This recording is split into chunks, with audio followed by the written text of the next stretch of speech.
What the fuck? What the fuck? What did it Okay. do? It's just not What showing our happened? cameras. Hold on. I think I know what the issue is. There it is. All right. Hey, what is good? It is the KOA podcast. I'm Sasuke the Savage. That's everything animated, and that is C Tactics. What is good, folks? Wow.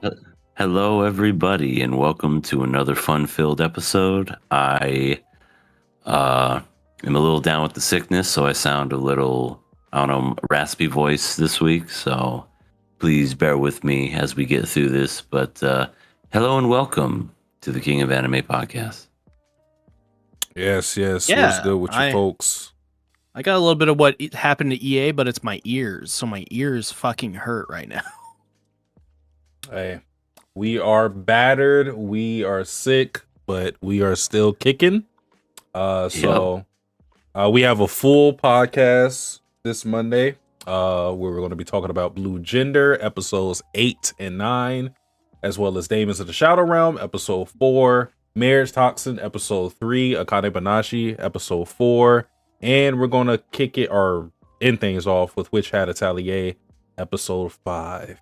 And if you guys have been following the podcast, every 3 episodes or so is when an episode is up for kill or pass. If we kill a show, that means we will no longer talk about it on the podcast. And if we pass it, we will continue to talk about it until it is up for kill or pass the next 3 episodes. So the episode, of course, is Marriagetoxin. It is up for kill or pass. So you guys get to see whether or not we inject it with toxins or whether we decide to marry it and keep this whole relationship going. If we don't, I'm reporting everyone, not only here on the podcast, but also whoever is watching the stream. I'm gonna make sure all of you are taken down, and you're gonna go down with me. Okay. So we know where C Tactics loyalties lie when it comes to Marriagetoxin. He fucking hates it. Hey, the good thing about a killer pass, though, it is by majority rules. So if me and EA decide that we want some of that mutual destruction that C Tactics is offering up, then so be it. It will get killed. I still want that gas. Yes. And you had better deliver. Listen, I can't afford gas. Have you seen the numbers? They're only going up. I haven't just seen them. I've smelt them. I've felt them in my pockets. Yeah. Listen, the best I can do is like I have like an old weed eater out there, and I could squeeze something out. Just start making your own gas. At this point, fucking A. Making my own fossils. So, EA, I know you're sick, but as a sensei once told me, life gets better, and I think I got something. Maybe not just for you, but maybe somebody in the chat, because we gotta uplift the spirit. Sounds good. All right. We got something to never give you the blues. Now let's get ready for the KOA. It's Miracle! God, that sounded awful. What's good, Trayvon in the chat? He says, hello, what is good with you? Okay, so this is a bit of news that everybody, and I mean everybody, I'm not kidding when I say this, there is not a hint of sarcasm what I'm about to say. Everybody should get on their knees and thank me. Satsuki the Savage for this bit of news. Kagurabachi is getting an anime April 2027. And the reason why you should thank me in particular is because it only happened because I decided to read it Saturday. Yeah, I think Saturday is the day. Wow. They have like what do they have? Like you hooked up to like a machine, or like does your phone like connected to their offices and servers or something? I'm seriously speaking when I say this. There's times when I decide to play a game or get into a series, and in some way, somehow, there's news about it that comes out within like a week or something. This happened with a game that I played. It's a fan made Danganronpa game called Danganronpa Eden's Garden, or is it Eden's Project Eden, something like that. Eden Zero? No, not Eden Zero. I played that fan game. It only had one chapter out, or chapter 0 into chapter 1, and then I'm no joke. Maybe a week after I played that game, the whole project of them, that the whole fan game project fell apart. I know that's not a good thing, Wow. but I was gonna say, so you're a destroyer and I create, you create and destroy. Yeah, I don't know. And the thing is, it's not like it was like a recent thing, or the like it just came out or something. This thing has been brewing since 2022. And the minute I play it, there's like allegations coming out about this voice actor and this writer and this person leaving. Sasuke's run. He's fixing to play it. Burn it. This also happened with Danganronpa 2, because I wanted to replay that game for whatever reason. I had an urge to replay that game. And now this didn't happen in like great timing, but I want to say maybe a month after I played Danganronpa 2, then it became news about Danganronpa 2x2 coming out, which is supposed to be like this whole remake of Danganronpa 2. And I was like, okay. I was like, what the fuck? Persona 4 had announced a remake of their game maybe a couple months after I played it. I was like, I don't know why this keeps happening in like the time frame of me playing old games or series or whatever. It's a funny coincidence. But yeah, I read like 2 chapters of Akane-Banashi Saturday, and then I ended up reading 1 volume of it when I got off of stream. And yeah, I enjoyed the series from the little bit that I read. So I feel like this anime is gonna do well. I was talking to the first person I recommended this manga ever to, which is really surprising. Because I don't really recommend manga that much. I usually recommend anime more than anything. But I recommended EA like a couple of years ago. I was like, EA. Yeah. Kagurabachi is just John Wick. You would like this. And I think I'm like, I don't know, got like 60 something chapters. I think it was like 68 or 69 chapters into it. And so I'm fairly far into it, and it's fairly consistent. It's very it's just very easy. It's sort of like JJK in that way, where it's just really fun, super hype. The only difference is Kagurabachi is good. So you're saying this is shonen? Oh yeah, it's very, very battle shonen. It's very dumb. Like it is literally John Wick. Like it is the anime equivalent to John Wick, the Shonen Jump equivalent to John Wick. Just really good action, really decent, solid directing, and an entertaining story and an entertaining plot.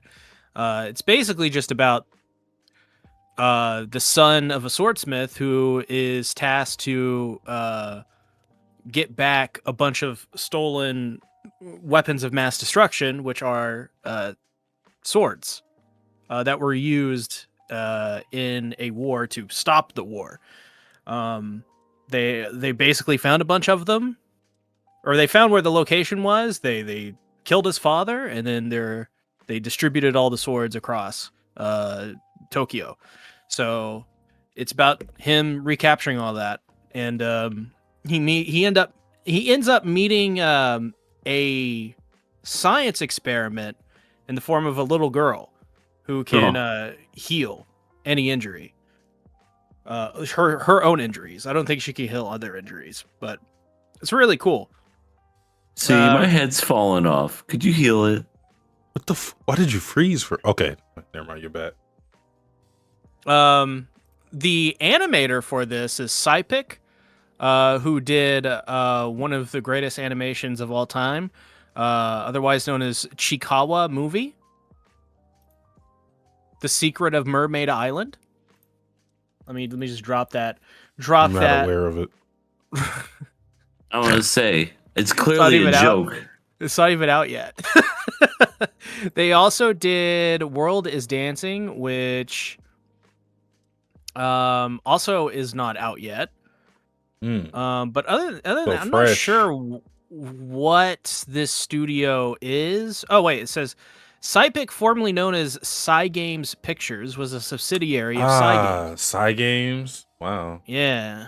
As part of a broader corporate restructuring, all shares of Cygame Pictures were transferred to Cygame's parent company, Cyber Agent, on February 27th, 2026. Following this change, Cygames Pictures was subsequently rebranded as Cypic on April 6, 2026. Now, I've heard Cygames. Which was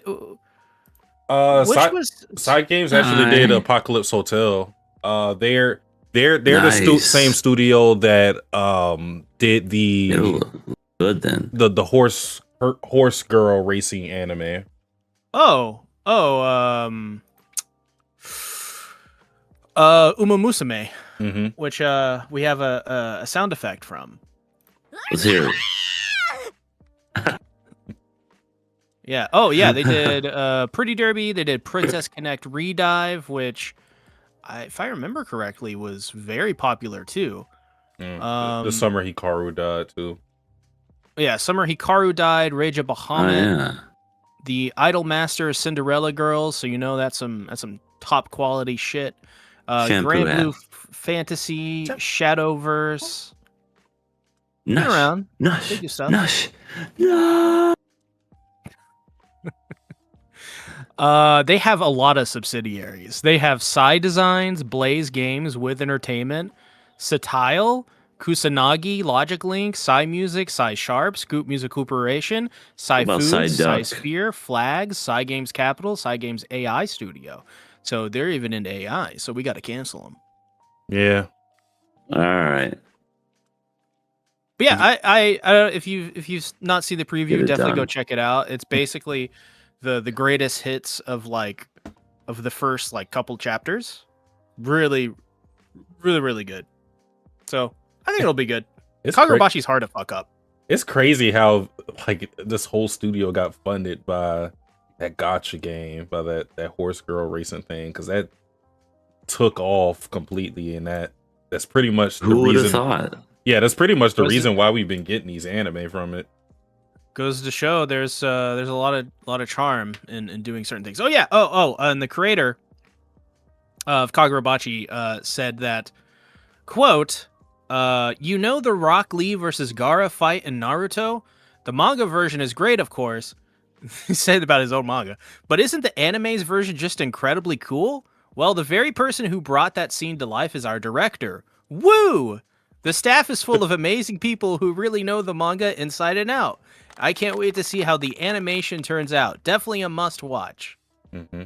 I think it's gonna be good. So he's very happy, it looks like, with the director. Yeah. Who is... And you know what? That's great. It's better than, we hired a hentai director for season 3, so... Yeah, the director is Takeru Okazono, who did... Oh, wait. That's the author. Hold on. Where in the fuck is this director at? I heard the horse girl anime is really good. I saw a bit of the movies because I was in a voice chat in Hollow server and they were watching it.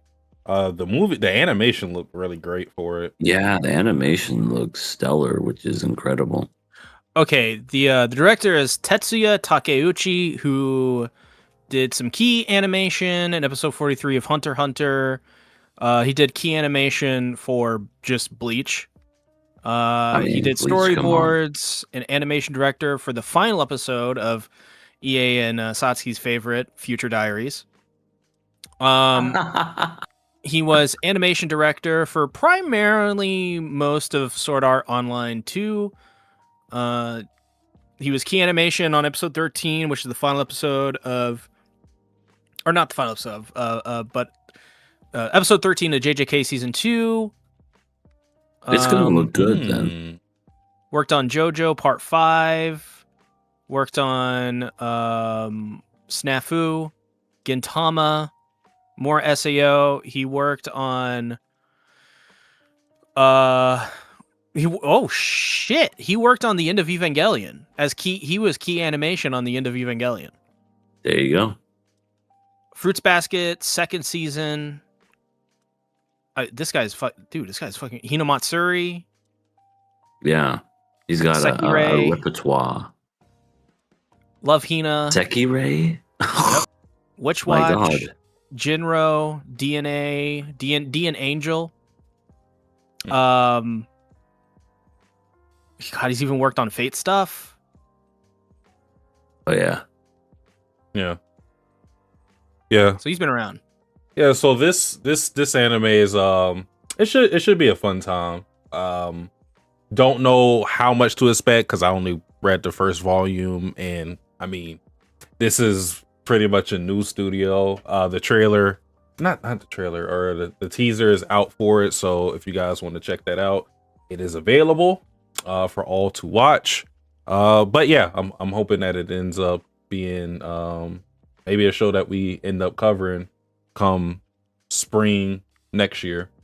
So it's like I think one of us is gonna lock it in for sure, just because I mean, like, you've seen a little bit of it, Satsuki, so like it's very KOA-esque.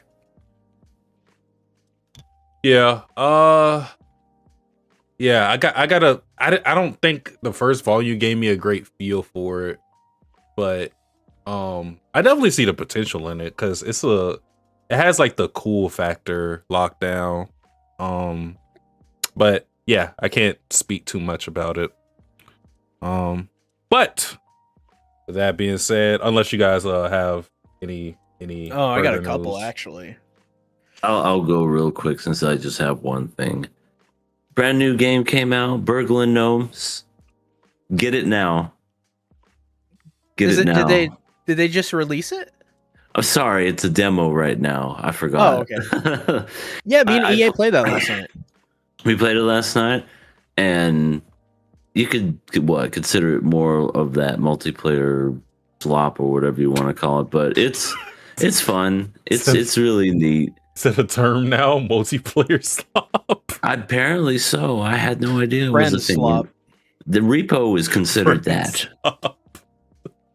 Yeah, but I like it. I don't think it's slop. I think it's fun. But I think yeah, it's a term of Burgling Gnomes. endearment more than anything. Yeah, I feel that too. Definitely download it. Burgling Gnomes on Steam.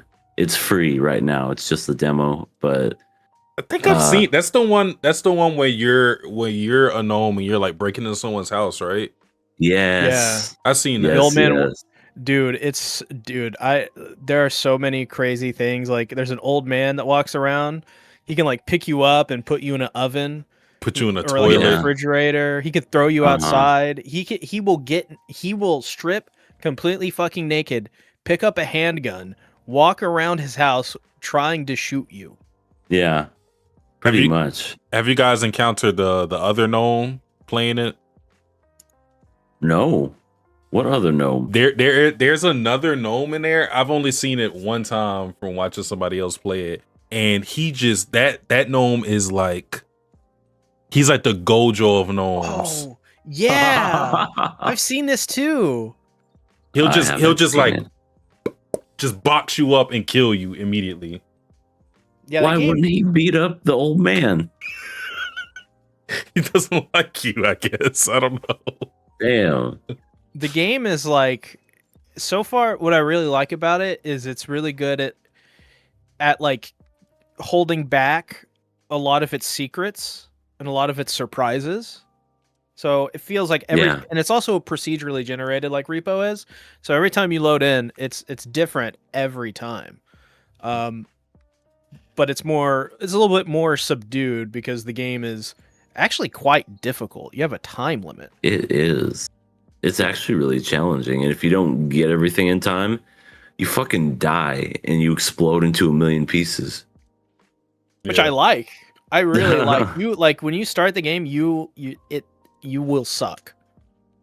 It's a hard game. Yeah, we got good towards the end. Like we were committing tasks and accomplishing those tasks and whatnot. And yeah, it felt real rewarding because it's not like it gives you. I mean, maybe you can do tutorial. I didn't do the tutorial, so I was just kind of left to my devices saying, "How do you do this? How does anything work?" I kept getting my arms ripped off, and my legs kept falling off. I'm just like. Yeah.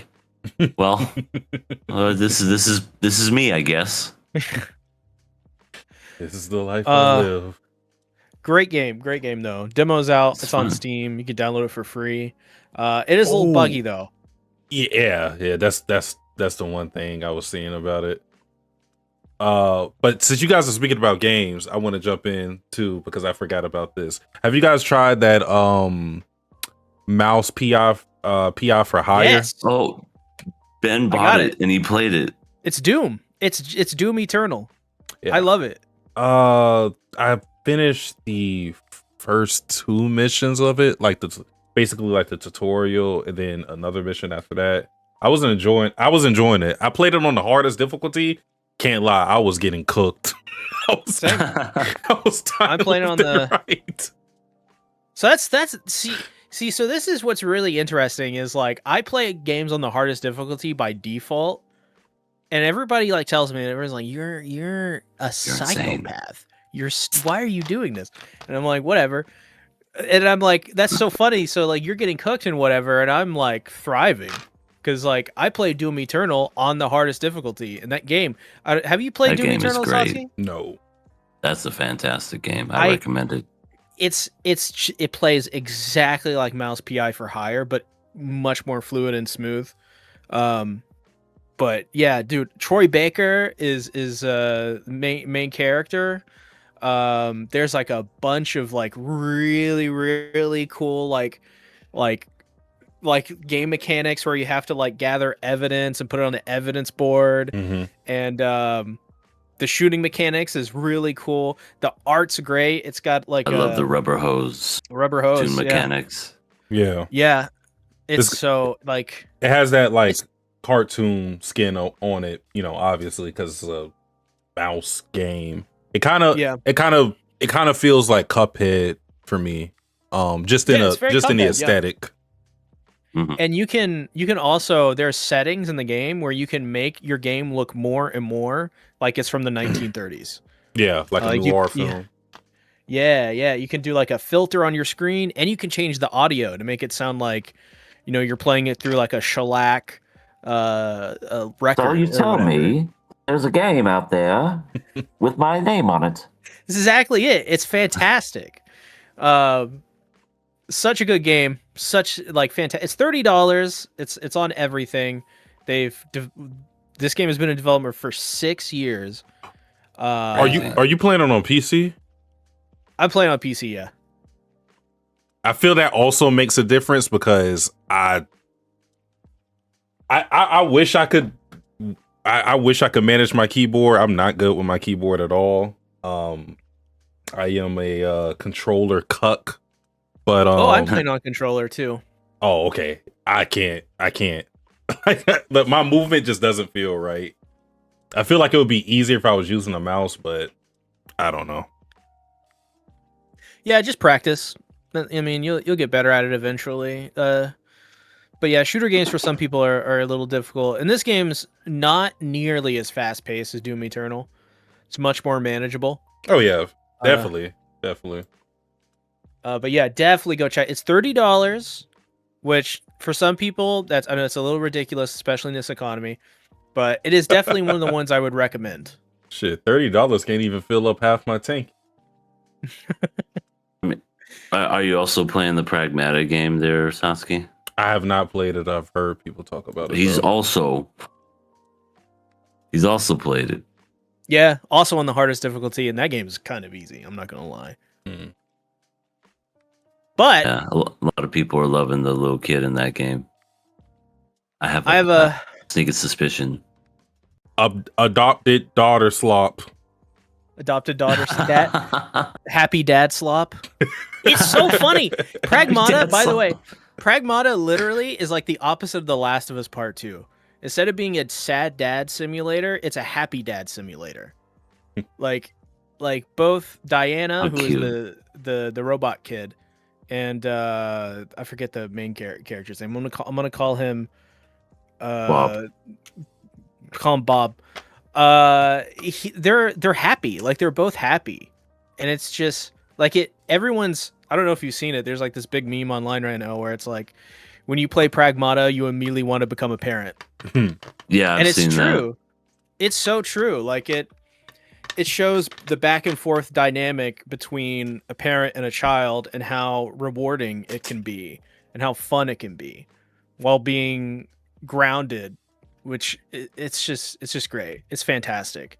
Highly recommend that game too. $60, by the way, for that game. Not overpriced, which is fantastic.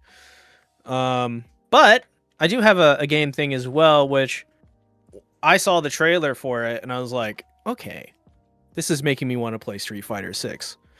A new character is coming out this Wednesday, which is next month on Wednesday, May 28th.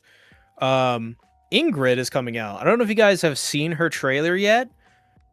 Like, it's insane. It's like there's this move where she does where it's like I don't even like a rolling drop kick thing. It's like something like Rob Van Dam would do, but like one of a kind. But like breaking the laws of physics. It's such a fantastic trailer, and it actually kind of got me excited for it, so I may pirate it. Very, very good. Here's the trailer. Aki's the one who made me want to play Street Fighter. Do I still have her as my profile? Oh, I do. Oh, wow. At least. Ingrid. Like, very, very cool moves and stuff. So that made me go, maybe. Look at her go. Peekaboo. Oh yeah, this is a C character. What does it mean? I mean, it fits your profile. Well, I have some really good news for everyone here, and for anyone who likes anime. There is official anime report reveals that the #1 streaming platform for anime is not Crunchyroll. It's non-anime. I want to say it's something that we won't say. So, here is the report. Netflix ranked as the #1 platform in 7 of the 9 countries studied, including the US, while YouTube placed in the top 3 in 8 of them and took the top position in Japan. Amazon Prime Video also appeared in the top 3 in 6 of the 9 countries. By comparison, Crunchyroll only reached the top 3 in Brazil, where it ranked 3rd. Who the fuck is watching anime on Amazon Prime? I don't know. It has. You'd be surprised. I guess they already have Amazon Prime. They might as well just watch it too. Outside of Japan, China, and South Korea, Crunchyroll still ranks within the top 10 platforms in every other surveyed country. And then, I love this article ends with, the platform's base subscription tier increased to $9.99 per month, with higher tiers reaching $17.99, while its free ad-supporting viewing option was discontinued entirely at the end of 2025. Yeah, which is stupid. And people wonder why they ain't using Crunchyroll for anime. Idiots. Yep. So basically, every streaming platform that isn't Crunchyroll has better anime support than Crunchyroll. Now, that being said, I'm not going to say, hey, fuck Crunchyroll, go subscribe to Netflix or Amazon. I'm going to say, don't do any of that shit. Watch it. Don't pay for these subscription services. Don't do that. Bad. Don't Bad. do it. I mean, Shame. I have fully assimilated into the dark side of torrenting. I am a torrent. I'm right there with you. A torrenter. Yeah, be a hero, torrent. Stream it for free. I'm telling you, Don't pay for scams. It's a whole different experience, especially when you get the good torrents where it's like multi subs or multi audio, so you can switch it between the Japanese and the English seamlessly. That VLC media player, that video LAN. I use Pot Player, but yeah, VLC, that's another one. Yeah. Did Trayvon just say "fa"? Fa! We got to get that. I can't even. Well, he has it. I have that Dusky, on my. have it. Yeah, I have that on my soundboard. I had to switch the profile. Hold on. You wouldn't be able to hear it though, but I can. Hold on. Where is it? Where is it? Where is it? Where is it? Fa? There. They heard it. Oh, that was a lovely sound that we totally heard. Yeah, that was lovely. I loved every bit of that. Vader Moon said, "I use my Blu-ray." Respect. DVDs. I mean, Yep. I have them right here, right next. I need to put these away. But So- come on, I can The torrent first Blu-rays 2 though. seasons of Family Guy. Hey, that looks like a good show. I got This is the best show. I got the first 5 just the other day. First 5 seasons and season 8 of Family Guy That's all you need. for $20. Everything else after that is garbage. But hey, good for you. $20 for all those.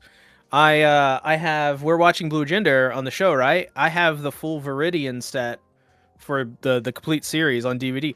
We were watching it yesterday, Ouch. and we were watching the special features. And they had like character profiles. They had on not only the characters, but the VAs themselves. And they had storyboards and like montages of like just the action moments from certain episodes of music. It was cool. Cool stuff. Yeah. The stuff in DVDs that I absolutely missed. Stuff that's it's a lost art, man. Like the features and even the Easter eggs that are on DVDs were something Shrek. to behold. Mm-hmm. Shrek is one of the greatest DVDs out there. Shrek 1 and 2. Like just existing. I think it's just like how we are as a society now, where everything is very fast paced. Like we just want that concentrated content, and then that's it. Nothing extra. We don't want to dig deeper or get things that don't really matter, but they kind of do in the full scheme of things. Yeah, Yeah. I mean, well, this is going to lead to a depressing conversation if we continue any further. Yeah. Point is, sometimes filler is a good thing. Sometimes. Yeah. I did watch a movie this weekend. I watched Him. Yeah, I've seen that. I'm him. I've been him. I will continue to be him. Not that Him, see. The You know, one like that Dracula Flow.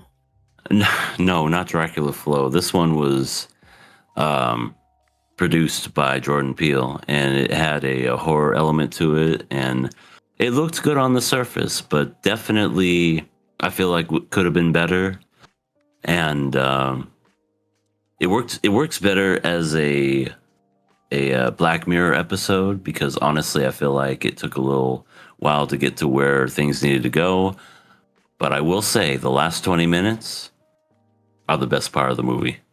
It's really just like, once it finally gets to that point, you're like, holy shit, this was cool. And Marlon Wayans is an incredible actor. You wouldn't think, he does comedy his whole life. No, he could play serious roles like amazing. It's funny because I watched a Marlon Wayans movie this weekend too. With I watched Above the Rim. He was great in that too. Oh wow. Mm-hmm. Yeah, I think I saw the tail end of that. Like, all I heard was that everybody died. Hey, he won the game, but it's a happy ending. And it ended with Regulator. Classic. Yeah, that's classic hood movie endings. Someone gets shot. maybe happy ending for one person, and then like everybody else kind of is down in the dumps, and it's like roll credits. It was a cold, dark night. Regulators. I don't know. All right. Do we have any more news before we move on? I released a video called "What Your Chainsaw Man Waifu Says About You." Oh my god, I saw what you posted. And I I just didn't know want to what say, that was. for all the fucking haters out there, I did a test. I ran a test. Out of 5,000 viewers, I uploaded 3 thumbnails. The thumbnails that got the most clicks was Himino. Yuck. Disgusting. Just absolutely abhorrent. Reze got the least clicks. Makima got the second most clicks. We know who's the best. You're going to hell.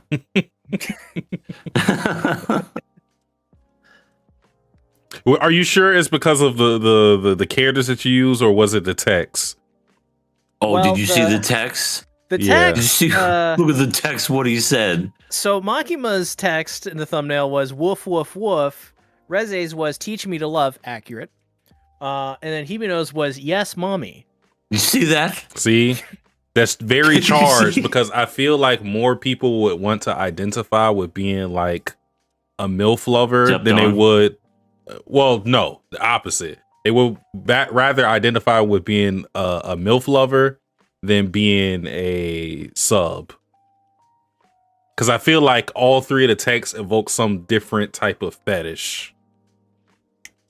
Except for If you Reze. like Reze being a just sub, evokes- Please As subscribe wanting to to be this channel. As the different girls do as well. So, Oh, man. Well, shall we get into blue? You're wearing blue, Satsuki.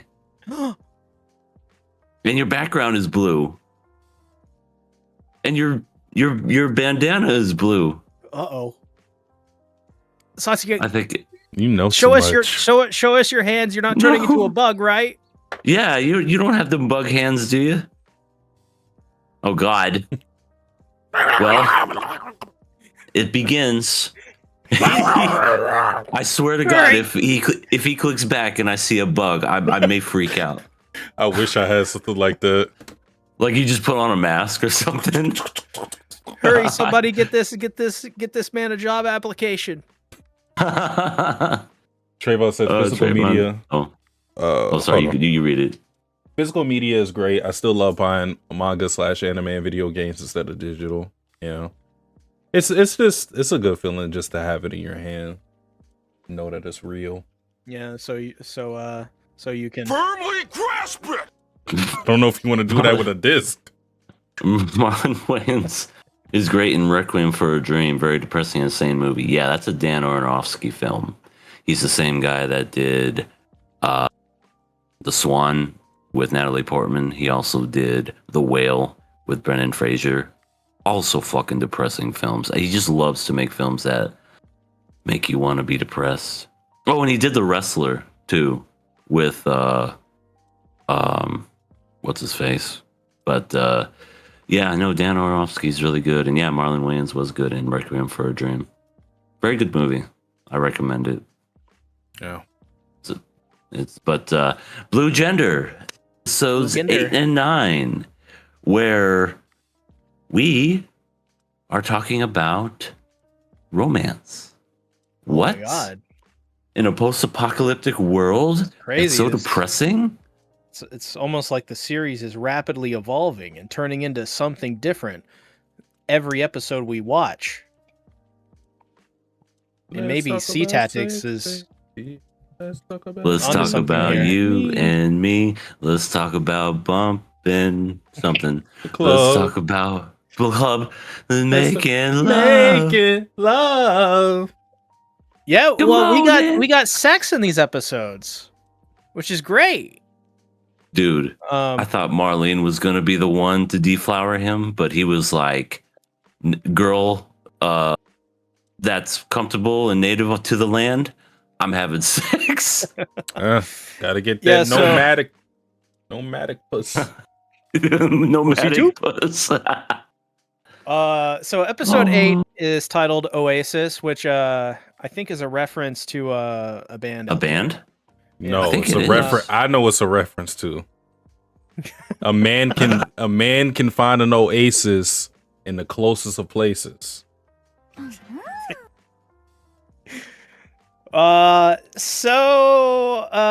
Episode 8 it starts off pretty hectic.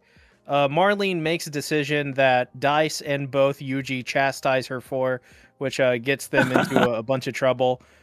Specifically, Dice is like, well, Marlene, you really fucked up with that choice, sending us into the middle of a fucking desert. Now we're getting attacked by blue at all sides. And then Yuji, because he's a very supportive husband, says, yeah, that's a good point, Dice. That was so fucking funny. I laughed so hard at that because Yuji was the one that said originally where he was like, why did you want to go this way? Dice was like, I didn't want to go this way. She wanted to do this, and not even thinking about it for like 0.2 seconds, he turns around and goes, yeah, Marlene, what the fuck? to make matters worse for Marlene, I suppose, Yuji gets blasted into the arms of a pre-order MILF named Elena. Mm-hmm. And so begins Yuji's adventures in the nomadic village of a bunch of humans that are seemingly thriving on Earth, which is kind of crazy. And Elena and Yuji end up falling in love with one another very quickly because Yuji he's seeing this life like these nomads live their life, and he's finding a lot of comfort in it because there's a lot of warmth, whereas Marlene is still relatively cold. However, I do want to say I've added this to the soundboard because it's very important that I did. There is a certain moment in the dub, and I just want to play this because this is real. This is from Blue Gender episode 8.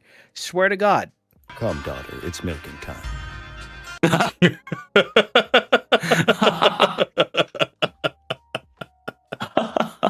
Oh my That God. is true. That is from that.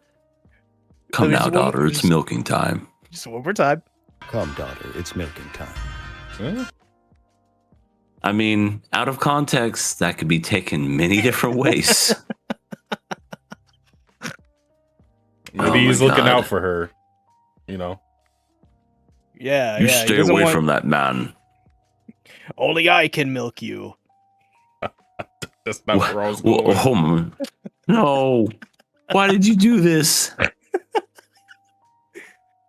Now it's forever etched in my brain. So God damn. I like that Dice just accepted his role as like an instigator in this group, where he's just like he kind of ships Yuji and Marlene, or he's kind of just like fucking with them at the same time. But He's the Meikino Saki of this group. yeah. He's the marriage counselor. So like after Yuji gets stranded, you know, he's trying to goad Marlene into admitting that she wants to save Yuji, not because of her mission and duty, but because she actually cares for him. But Marlene being Marlene is not, you know, not admitting anything like that. I definitely think it's truth to what Dice is saying, but it's something that I don't think Marlene would understand completely, just because of the environment she's grown up in. Because this is an environment without any love. It's, you know, it's no real room for it. So I don't think a she relieving of stress. yeah, I don't think she would fully understand it, even if she feels it. Yep. Yeah, I mean that's basically Yuji's main takeaway is he just woke up like 2 minutes ago and he's seen everyone before him die. The last group of people he saw were refugees in the city that were basically not thriving and they're on, you know, death's door. They're all going to die any moment anyways. And the little girl he promised to save dies right in front of him. So he couldn't Damn. even keep that promise. So when he goes to this nomadic group and he sees that they're actually thriving, they're healthy, they have like a dynamic, the community. There's a lot of love there. They're protective of Elena, which in of itself is reminder of what humanity used to be, right? There's norms, there's all these things. And in comparison, Marlene and Dice, I mean Dice is much better, but Marlene is doesn't really know how to be a loving individual and doesn't know how to communicate her feelings or what she desires, because she feels she's an embodiment of the mission and an embodiment of humanity and like an envoy of the military. And because of that, Yuji is not, there's nothing that is convincing there that makes him want to stay on the surface. And so that's why he chooses to stay with Elena, because Elena's like, You got stuff that you don't have. yeah, fucking nice, has a personality, which is obviously Marlene does have a personality, but Elena is just so much more warm. Mm-hmm. So of course, like, he would pick that. And he's also a kid too, so that's another thing. Yeah. I feel you, You Yuji. sucked on my PP. I would choose Elena over Marlene too. I understand that's Laura Bailey, but hey, sometimes you got to do what you got to do. This is the same guy that picked Blonde Blazer over Invisigal, so it's okay. Me? I did not do that. You don't remember in my playthrough? No, I remember. You didn't have any romantic interest towards her. You were just like, you're ugly. And then you like you shoved her face, and Laura Bailey was like, "How could you?" I didn't get with anybody in my first playthrough. I couldn't believe it. Wait. What? Did you watch The Mighty Nine? No. Oh, did you watch Vox Machina? No. Oh, god damn it. She's great in both of those. She's great in both of those. Laura Bailey's in both of those. Okay. She's co-producer for all those. And writer. But Dispatch is a game. Have you played that one, C? I have not. Everyone asks me that like every week. You need to play it. Yeah, everyone's like, play it, which is funny because I'm the one who turned the game onto it in my Discord server because I played the demo. I knew about this game before most people ever knew about it. I'd say it's worth it. It's very good. The gameplay is really, really cool. Yeah. Yeah. Come, daughter, it's milking time. My God. So before milking time, because Elena and Yuji have a candid conversation where Yuji's talking about the vastness of the ocean because she's never seen it, and Elena is enthralled about this, how big the ocean is, and she wants to see it. And I could see why they would fall in love quickly, because her being in a situation, being in this nomadic camp, going place to place, there's no stability, and even though there's no stability, you're also at the same time seeing the same things, because they're just living to survive. So there's nothing new coming into her life other than the environment. So, like, this new guy comes along, and he's, so much different than everybody in this village, and he has experiences that, because she is from this timeline of the blues infesting, and he's from before. So, like, even though they're probably like around the same age, his life experience is completely different because he knew the world before it turned to shit. So she has him to speak to, and they're hitting it off. Like I said, understandably so, because because he gives her like this unique experience that she probably could only hear stories about from like her father or something. So yeah. They hit it off, and Yuji's kind of assimilating, even though the other villagers are not really like too keen on him. And we get to see why, because in my Pocahontas voice, these white men are dangerous, because the soldiers come through, and yeah. Wait, what are their names? What is the names? What is the name of the group? The rowdy soldiers. The name of the band group that comes through is named Kizzlecoom. What? They had a name? That was their real? name. Yes, in the episode they announced themselves as "We are Kizzlecoom." Oh, That sounds like something a 12-year-old would make up. I mean, makes sense because they were acting like 12-year-olds who were playing like GTA. Well, what Yeah, was funny right. about that? What was really funny about that scene is they were like, "We are Kizzlecoom," and then out of nowhere you just hear, Do not come.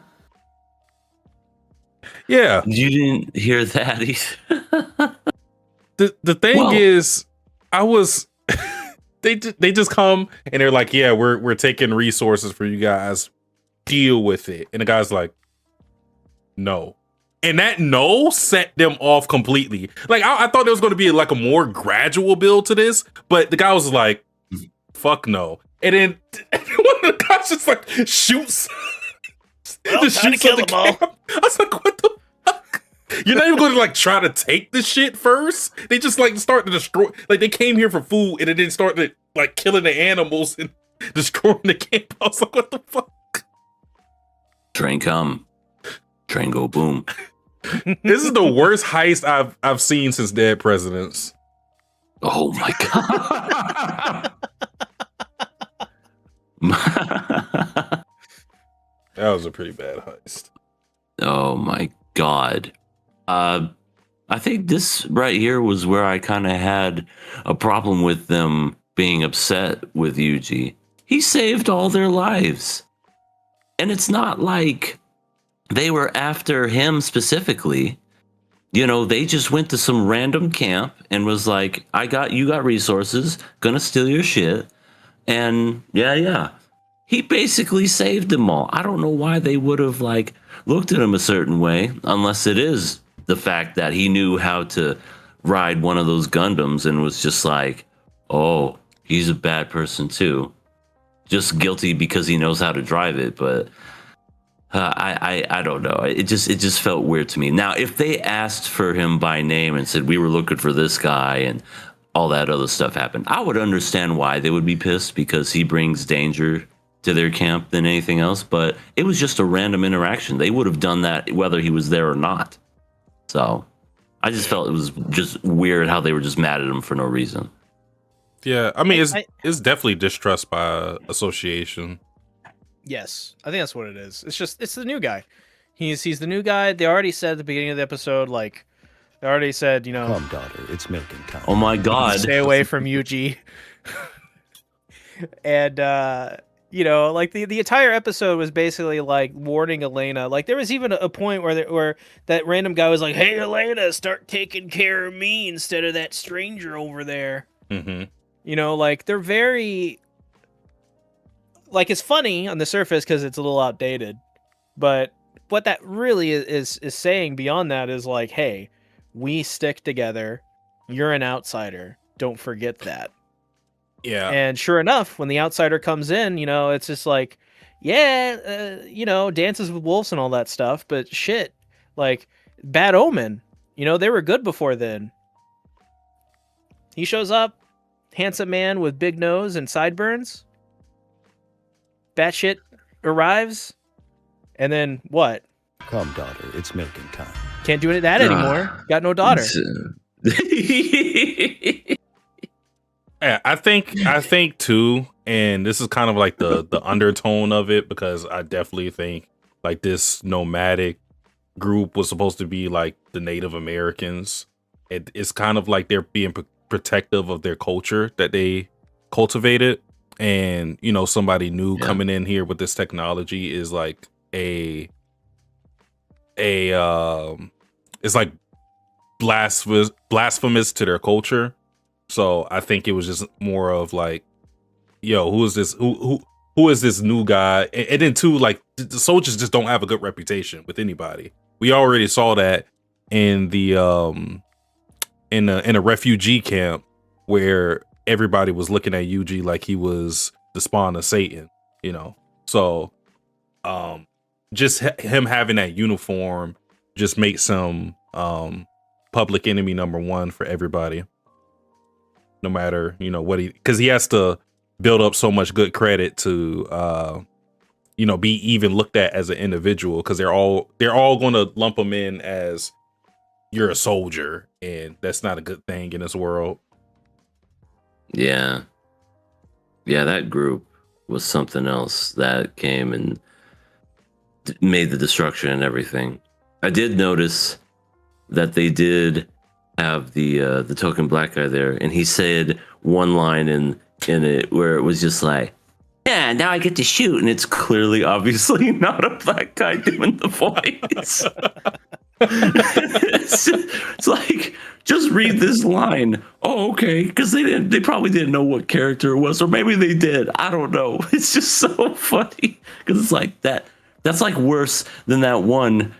Oh, you've probably seen it on YouTube where it's like lost in translation type thing, and he's like flipping him off, and it's a black guy, and he's like, "Oh, I'm about to kick your ass," and it just sounds so.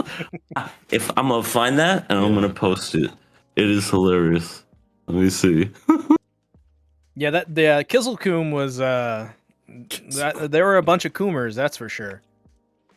Yeah, because one of the leader, I guess, or whatever, took Yelena was like, he was like, I got my prize. I was like, oh my god. Thank God they didn't go men. They didn't go along with that. You know, you just saved there immediately. Black guy in a Japanese dub. Yeah. Right. That's it right there. It's, dude. I know this thumbnail you have titled is Greatness. This is the opposite of that. Wait, who is this? Where is this from? I don't think I've ever seen this. Y'all are gonna hear this on stream. He sounds like he's in fucking Brooklyn. This is Oh wait. No, it's not. Never mind. Yeah, I don't know. Hey, yo, what the fuck? Black Heaven. That's the name of the show? It's called Black Heaven? Is that what you just said? Yeah, I saw it in the description. Yeah, but like I said, I saw that a long time ago on YouTube, and I was like, wow, this is so bad. Yeah, it's called The Legend of Black Heaven. Nope, never heard of it. Well, I you know, they Yuji and Elena have a conversation later on near the end of the episode, and I thought it was very enlightening from Yuji's perspective, because Yuji is talking to Elena, and this is where they get it on. End up, you know, bow chicka wow wow. And then Elena's just like firmly grasp it. And wait, also Yelena saying that? well, as you know. I know. Yeah, I know. Yeah, right. Yeah, you know. Oh man. But Yuji opens up to Elena and is like, he wanted to go to Balkanar spaceport, but now he's unsure of that, because he's unsure if even if he arrives there and goes through all of this, that he would find any of the answers that he's looking for, which of course is, you know, what happened to his family, what happened to his best friend, and like what's happened to humanity, and is there any hope, and you know, why is, beyond what he's already been told, why is he so important? Mm-hmm. And this is where Elena is very convinced. Like, to me, it's a very convincing argument. Elena's like, he's just like, you should stay, because as the person you are, you will never change. So just remain here. Like, and you know, I it's a very loving kind of once again warm kind of response, whereas Marlene's just like, we got a fucking shoot mission. your ass. I'll shoot you in the kneecaps, bitch. And I'll make you walk. Elena never experienced head before. That's why she really wanted to stay. She's like, whoa, Yeah. What the fuck? That's the secret to anything. There's a culture that has never experienced head. You excuse me. You invite that into the structure. All of a sudden, I see the light. This man is the greatest thing since sliced bread. We need to keep this man around. Why? He seems like a trust me. You need to keep this man around. He did things to me that I've never experienced before in my life.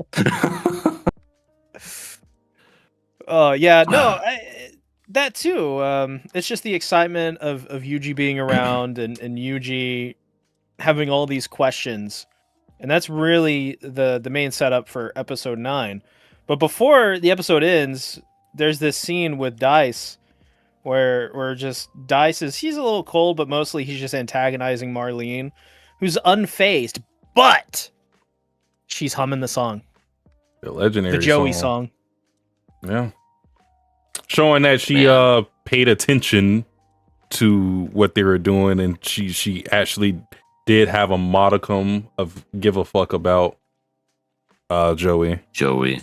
Yeah, and R.I.P. Joey. And even Dice notices it, because Dice is like, "Oh, it's fucking cold. God damn it, Marlene. Let me go to bed. Fuck." And then he sees that Marlene is humming the song and very clearly contemplating, processing her own feelings, which is a stark contrast to what she said earlier in the episode, which was just like, the mission comes first. Always. Mm-hmm. And it seems like Marlene is continuing to defrost. Yeah. Getting more and more human instead of robotic. Yeah, becoming more Laura Bailey. Becoming more Laura Bailey and less Marlene. If she starts growing horns out of her head and becomes a blue tiefling that uses dildo magic, we know she's good. That's from Mighty Nine, by the way. It's amazing how she could do a child's, like a little teeny tiny voice still at her age. It's crazy. I just can't believe she uses literal magic to create dildos. That's the best use of magic. Right? Turns them into swords and starts fighting and shit. They probably could have used that in Witch Hat Atelier. The dragon would have been like... Dildo match? Hit the dragon with dildos really hard? Yeah. No. The dragon picks up the dildo. What is this? What is... Oh, I know what this is. You girls I'm can gonna escape. stay away. I'm gonna stay away. Back. I'm not slowly even... starts backing up. I'm not even going to move. Y'all can just... That hole right there, just right leave. There, leave. You don't want to see this.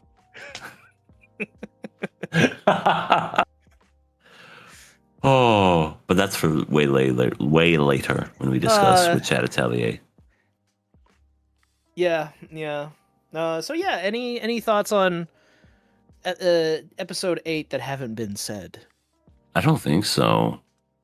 I thought it was interesting how Elena didn't refuse to wear clothes. She kept doing the whole wrapping the I was like, we get it, you guys had sex, put the clothes back on. Yuji, who's this? Is this your ex? Flashes her clothes. Yeah. I like how Dice is like after she leaves, Dice is like, "Oh, I get it. Probably going to get a bigger gun." Oh yeah. My God. Yeah, he's a pretty good instigator. I think I'm actually surprised that he's leaving the group. They fulfilled they got to the place, so it makes sense. I'm sure we'll probably see him again, but I just felt like the dynamic between these three has been so good that there would have been a little more time before he departed. So Yeah, same. Oh, Ellie's Yeah. here. Ellie, I have to good, play Ellie. something for you. This is a real thing. Ellie, run. This is a Leave real now. thing. I added it to the soundboard as an example that I swear to God I'm not crazy. This actually happened in an anime that we're currently watching and talking about. Come, daughter, it's milking time. Warned you. Hmm. I warned you to leave. You didn't You listen. didn't listen. So yeah, episode 9 of Blue Gender. I'm gonna get my revenge on these fucking whippersnappers. Oh shit, what is that? Dead. Yeah, I That's how the thought episode opens. what was going to happen with those guys was that they're going to lead the blue to the nomadic group, and it was going to cause like a massacre or something. But they end up just dying like in the first minute of the episode, and I was like, well, that's cool. And they turned into the goo balls right away. I was like, oh well, Yeah, serves them right, I guess. they Yeah, I are guess definitely better as food. this episode is mostly the resolution to Yuji leaving and overall by the end of the episode choosing to go with Dice and Laura Bailey because the blue attack Laura Bailey and Dice and he realizes holy shit, like yeah, like Laura Bailey is very cold and all this stuff, but god damn it, at least she's trying, I guess. And also that one time I saw her with almost nothing on, that was kind of great too. I just got a flashback of her drinking my bathwater, so I had to go back and save her. I understood why he saved her. I just didn't understand why he couldn't go back. Yeah, I thought the same thing. It's like, save her, but also go back. But I guess it was one of those things where it was like, Elena was like, it's either her or me, Yuji. Mm. You either save her or stay with me. It's a quick time event. I guess so. Like, it's a quick time event. Yeah, But yeah, that was strange. I think really what it came down to is that it was the conversation from the previous episode, which was like, yes, he's happier technically with Elena, but he's not going to get the resolution he needs with Elena. He's going to get a happy ending in terms of like being happy, sure, but the questions and the answers he's looking for, he's not going to get with her or the nomads. So it's, and also I think as well, he's very, his main complaint is that Marlene is so cold. But therein lies sort of the answer to why he went back, which was, or I guess is, he wants her to be more open and have more feelings and be more warm. And that's why he cares about her. Because it's like, it's like the whole thing of like, Marlene, like, I hate this thing about you, not because I hate you. Well, like Ellie said, Ellie's in the chat. The opposite of love is not hate; it's indifference.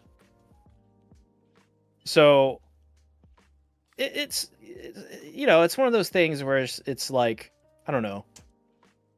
It's a little complicated. It's a little nuanced, but I can understand why Yuji being such a coming from a different time would want to try to go back and patch things up and choose Marlene over Elena, even though they did the sex. She did technically save his life from the jump from the very first episode. So, I mean, maybe he looks at it as he's indebted to her in a way. So it's like, you saved my life, I'll save yours. But yeah, it's I definitely think it was, I don't know, like the more logical way to look at it would be he definitely would have stayed. Could have did what you said, Sasuke, saved her and then went back. But again, this is episode 9. So there's no way that we're going to end the series. Yeah. Just him living off the land on episode 9. That's why when stuff like this happens super early in the series, rarely, and I mean rarely, does the guy ever stay, or girl, whoever. It's just one of those things where it's like, what's going to be the thing that drives him back? And that's what it was. It was Laura Bailey. It was Laura Bailey drinking his bathwater. That's what led him back. Exactly what it was. Yeah. Yeah, but I could see what C's saying, because I feel like that's the most plausible thing, is he's still trying to find that his purpose in this world. Why exactly he's important, and trying to find a life that's more than just surviving. Because I think that's one thing that this nomadic group is kind of symbolizing, is that these people are just trying to survive. They're just trying to live. They're moving place to place. There's no settling. They just have to do what they can to avoid the blue, and hope that they don't get attacked or anything like that. So yeah, I think Yuji's he's still soul searching. I feel like he still doesn't know exactly who he is, and those answers wouldn't be found in this group, but it may possibly be found following around Marlene. So he chose but that. Satsuki, That's me. she did the thing. What thing? She sucked on his pee-pee. Oh. Did she? Come, daughter, it's milking time. I mean, well, maybe she didn't, but I mean, I know they at least did the sex. They definitely did the sex. I mean, she was so distraught by it too. She was like, "No, Yuji, no." When he was fixing to leave, no, and then the wonderful slow motion, no, Yuji. It's like over dramatic much. He can come back, girl. Just give him a second. But she's already saying, goodbye, Yuji. Just wait for him 2 more minutes. He'll be back. He's gonna explain. He's just let him explain. God damn it. There's a whole thing. Okay. He would literally say the stuff that you would say, or how you explained it. Look, I had to go back. I owed her everything, but now I'm here. Pussy too. Pussy too. he just suspects that as a award now. And later probably would be like, yeah, sure, go ahead, yeah. Oh, please, whatever you did last night, do it again forever. I still what Satsuki said made me think. When Marlene, she's a fighter. Like in this episode, she says like nothing comes before the mission. And Except for Yuji. Wait, where is it? And yeah, that's what I was trying to do. And even this is Marlene every time to Yuji is like, Do not come. and he did. But like Marlene, she's a fighter. It may seem like on the surface that she's just cold. I think a little bit of that is also maybe a misunderstanding or not observing her enough. Like she is the embodiment of the mission, and she is being a soldier, true to her true to her upbringing. But I also think she believes in something, and the things that she believes in are the same things that I think Yuji is looking for. And so with Elena, like Satsuki said, it goes back to that thing where it's just like Elena is not a fighter. She's a survivor. And I think that is the difference. Yeah. Very well spoken. Well, I mean, they reach their destination at the end. Dai says, "This is where our part ways. Yeah. Thank you very much." And it's crazy. I thought he was going to stick around longer, but I thought he was going to fucking die. or that. And he But didn't. he did it. He continues on his own journey, which I think is honestly probably the way it should have went, and probably the way it would realistically go. Yeah. Because he has a thing he has to do before he can go back, right? But I love at the very end of the episode, Marlene is talking to Yuji, and she says, you know, when we get to Balkanor, I'm gonna show you. You can look at this puddle or whatever, but I'm gonna show you the entire fucking planet, and you're gonna get enough. You're gonna get so much ocean because he's like, you know, I think he says like he's never seen the ocean or something like that. Which I think that's the difference, because Elena would have showed Yuji, you know, the same little rivers over and over. But Marlene is like, I'm gonna show you all this shit. I'll show And you're you an gonna- ocean. Drops pants.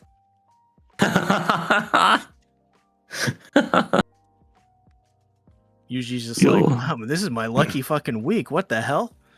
He's like Cleveland and Family Guy. I'm not a meteorologist or anything, but it is raining bitches. One of my favorite lines. He rizzed up Elena. Like their first interaction was, "What's your name?" But he's like, "Yuji," and then Elena's like, "Funny name." That's a funny, stupid name. I never heard of a stupid name. Come here. Is it true? Are you going to see the ocean? Yeah. Let's fuck. Hey. But yeah, I think I'll miss Dice. I really liked him in the these two episodes, which is basically, as Satsuki put it, the instigator, the wingman, the Mei Kinosaki of this anime. Yeah. Well, hopefully, I would like to see him come back, but if not, later, Dice. Yeah. See you, Space Cowboy. See you around, Space Cowboy. Oh, I have in my notes here. Yuji tells Marlene he's staying, and Laura Bailey almost kills Yuji's hoe.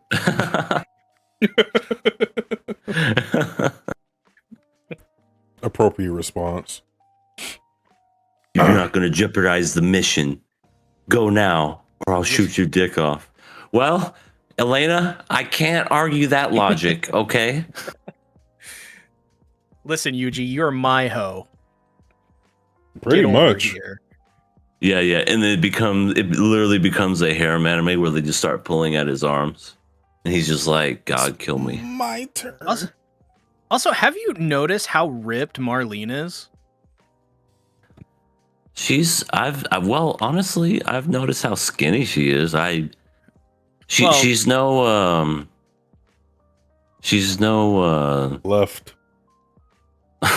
And in this episode, wasn't thinking left, but that's a good one.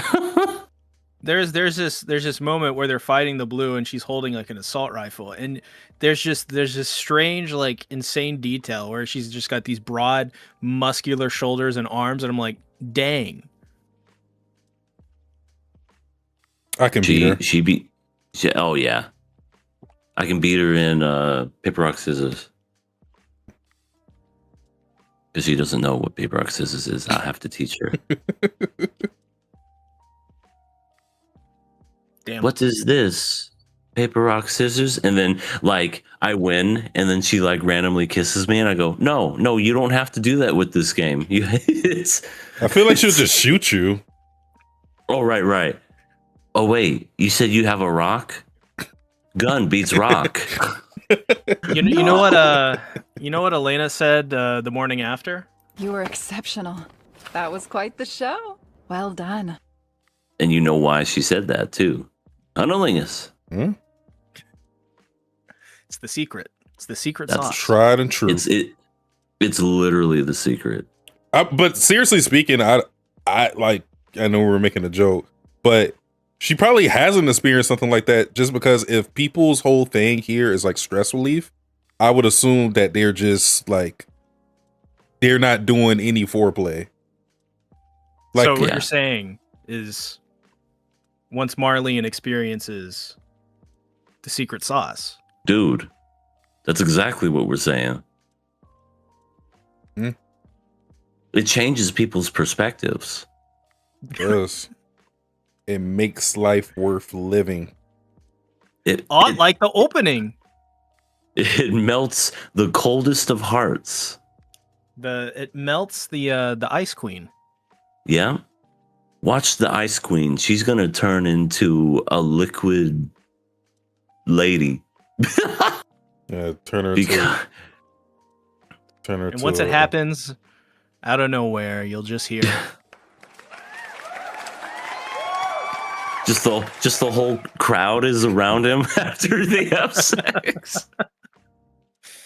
I mean, she's gonna turn into a Southern Jezebel. She's gonna go, Lord oh my heavens to Betsy, that was some of the best, whatever you call that, I've ever had. You know that happened in The Boys, right? Oh no! This is the like boy. literally, like the not the last episode, but the episode before last. There was a sex scene, and then that's literally what she said when she climaxed. Wow.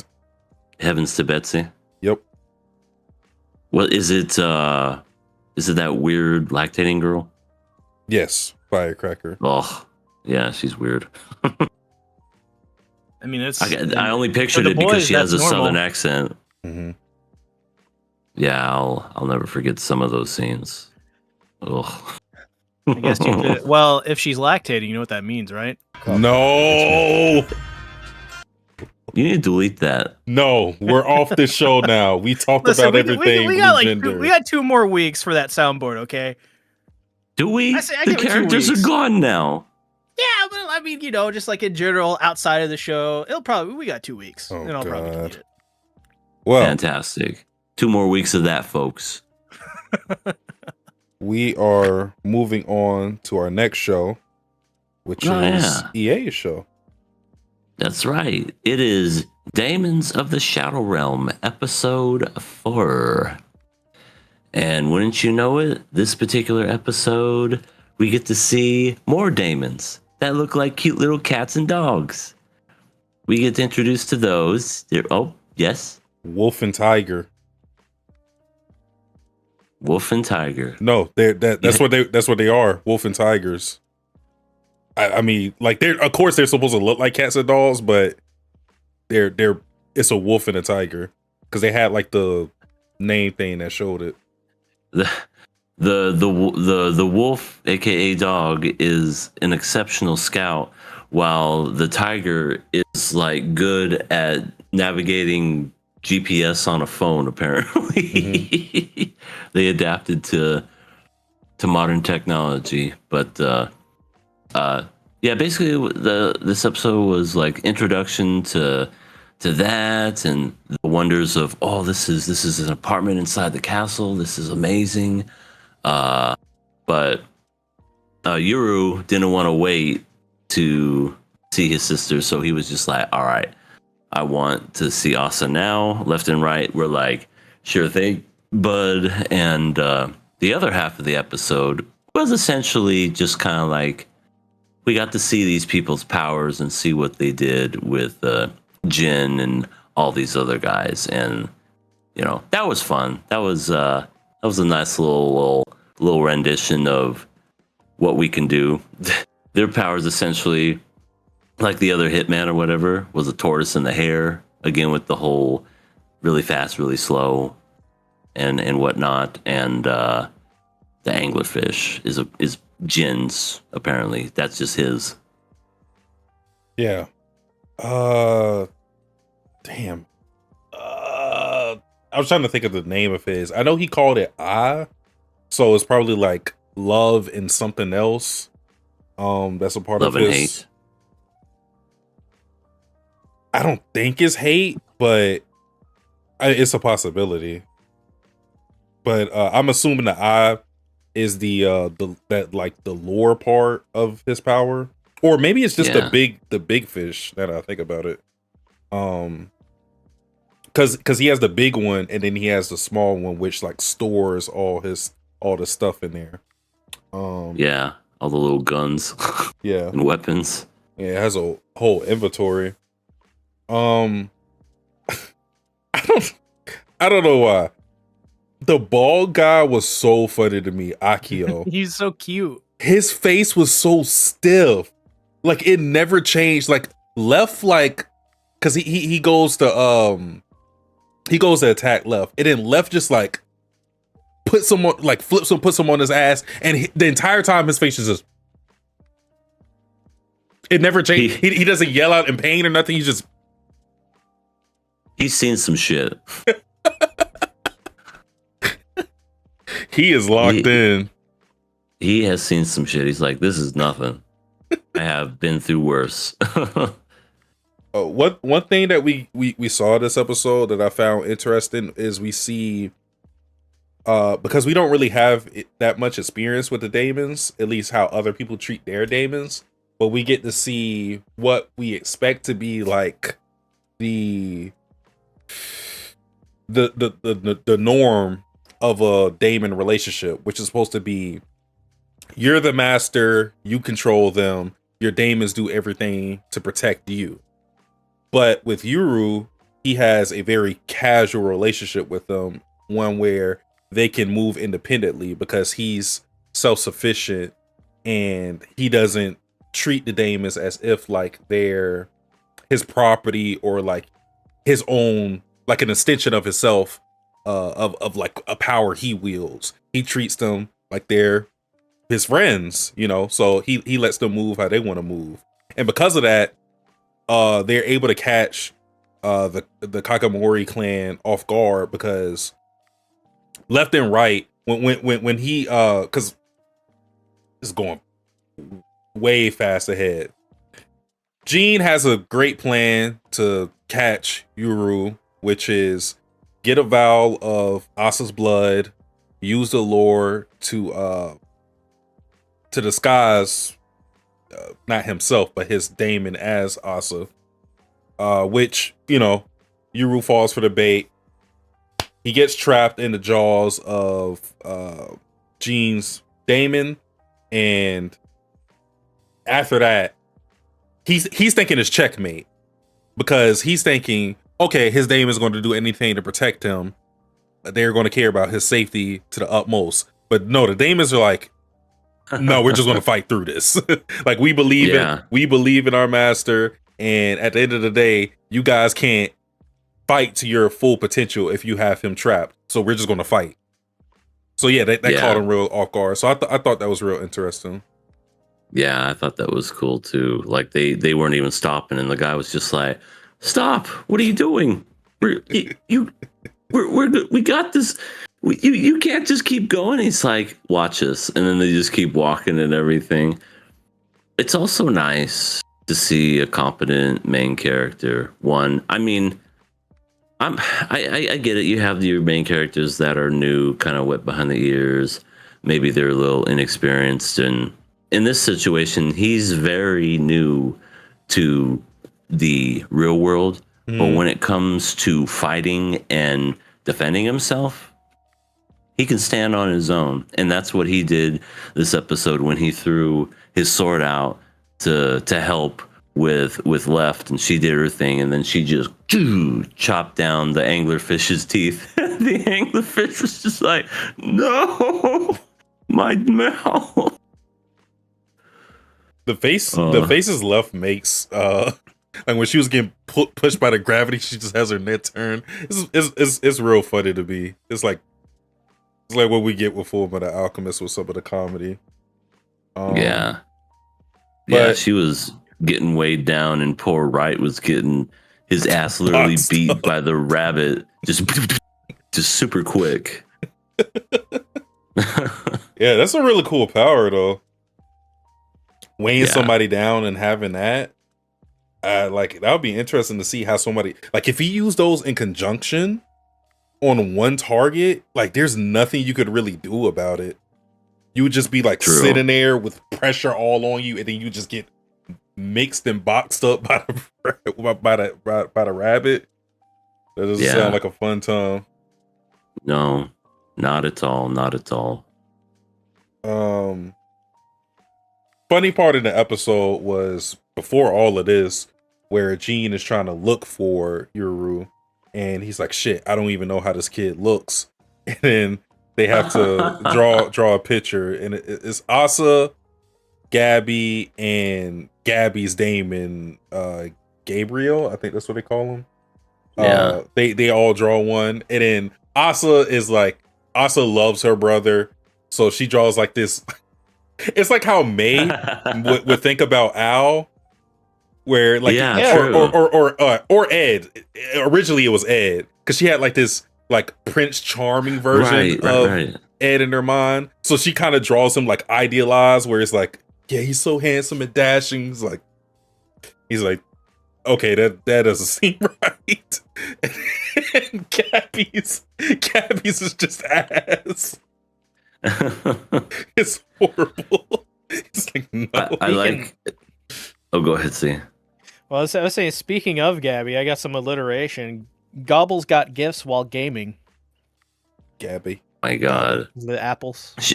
She was playing on the Switch. That's true. She was like, playing damn. on the Switch. This is Satsuki's girl, straight up. Is she? The Switch isn't my console. No, Switch may not be your console, but she a gamer. And that's what matters. She's cool. Yeah. But yeah, Gabriel draws, and his drawing is like great. It's like the old fashioned Japanese art, how you would see in like a museum or something. Mm-hmm. That's how it looked when he drew it. He's just like, oh, this is great. Yeah, let's go off of this. It's pretty accurate. Speaking of not so accurate, good old Hana and good old God. What's his name? Tadara. Yeah. What a loving marriage. Or just they have the most loving marriage for sure. He used to look like a Chad. Your own similarity to Jason Statham. You're dead to me now. I thought that was hilarious just because, I don't know, everybody always has to shave their face. What's wrong with having a beard in anime, huh? Nothing wrong with having beards. Well, you know why he shaved his, because he's on the run. Oh, right. That makes sense. But no, he figured out the secret sauce. No, he didn't, because she hates him. Listen, the secret sauce doesn't work if the other person isn't attracted to you. Well, she said that you look less like Jason Statham. So there you go. Well, maybe that's a trick. He's going to make her fall in love with him and not just like her fantasy. I was going with like less facial hair is more comfortable for some people. Yeah. I guess. I suppose. I mean, come on now. But yeah, they're just such a loving relationship. It's like, wait, where did he go? I don't know. He just left. He took my shit. What the hell? Well, I guess one day he's been here and already he's missing. And Let's go find his ass. He's in a different city too. Right. It's like, how did he get all the way to Tokyo? Left and right. They helped him. They literally turned Super Saiyan to get him all the way over there. Want to see me turn into a Super Saiyan? Want to see me do it again? But yeah, that's what happened there. It's like, oh, it's over in this direction. And then he freaking vomits by the time. I mean, don't get me wrong. Your equilibrium would have to be fucked up after going, what? 100 G's? Like, I'm surprised his spine is still intact. Yeah. Yeah. But yeah, this was just him confronting Gene and us having a fight, because after he gets captured and Left frees him from the jaws of Gene's Daemon, he gets right to destroy all the lights, and from that point it's like, all right, now you're in my domain expansion, you're in my zone. Yeah. And domain expansion, darkness. He has such a great plan, which is have his and it works because of his relationship with his Daemons. Like this wouldn't work with any other group because the Daemons would always stay close to their master to protect them. He has his Daemons go in one direction because he knows that other Daemons can sense each other. And once they know, okay, they just flew in that direction, Gina's thinking, okay, he ran away. But he's just lurking in the shadows.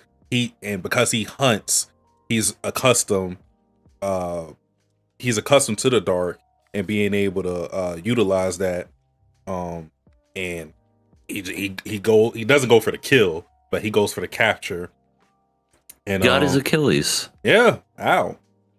And yeah, he has old Gene at blade point, and he's like, take me to my sister. Yeah, before that, he was close to killing him because of what happened with his village. Because Gene took responsibility as like the sole guy, you know, trying to be the fall man, so his other people aren't involved. But he has restraint, holds back, and he's like, all right, just introduce me to my sister so we can have this talk. Which, very curious to see what will happen. Now we'll finally get the sit down between Yuru and Asa. Yeah. The real Asa. I don't know how the relationship of those two is going to be, considering it's not Asa herself. It's more so the group that she's with and what they did to the village. Yeah. Like I think Asa's gonna be very much happy to see him, and like maybe even like the lovey-dovey sister, while Yuru's just like, no, very defensive, putting up walls, very unsure. And maybe later on down the road they'll break down those barriers, but yeah. Yeah, I feel like on Yuru's side, he's just going to be very confused on how to feel about her, because he's going to feel like that familial love from Asa, because we already seen the affection that Asa has for him, but it's just going to contrast with the love that he's already shared with the fake Asa, because he's not going to be able to just like switch and, you know, like dote on this Asa the way he did on the other one, you know, because even though they look the same, he, you know, can identify them as different people. So it's just going to be very odd, and especially given their first meeting with each other was when his village was literally getting slaughtered. It's not the best of starts to a sibling relationship. Yeah, that's my bad. Sorry about that. And I killed who you thought was your sister right in front of you. That's my bad. Yeah. But I love you. But I love you, heart. You can love him. Does the little finger heart? Yeah, that's essentially the episode, though. Pretty much, yeah. Yeah. So you know what time it is? No. I gotta say, I love Hana's maybe my favorite character in this anime. After this episode, I can just see. So much personality. Yeah, she's, as I said before, she's very much the Winry of this series. Yeah, she reminds me of her so much. Midnight says, "Water under the bridge. Village get attacked all the time. Just look at the Leaf Village." Boy, fuck you.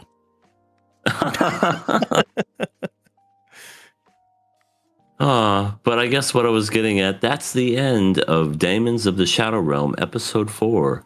What we're going to be talking about now is maybe C Tactic's favorite show of this season. Marriagetoxin, episode 3. It's a Killer Pass episode. I think this series is changing me into a different person every. Satsuki, I watched this. Today was the 5th time I've watched this episode. The fuck? I've seen it 5 times this week. Jesus. I've already read it too. I can't stop. No. I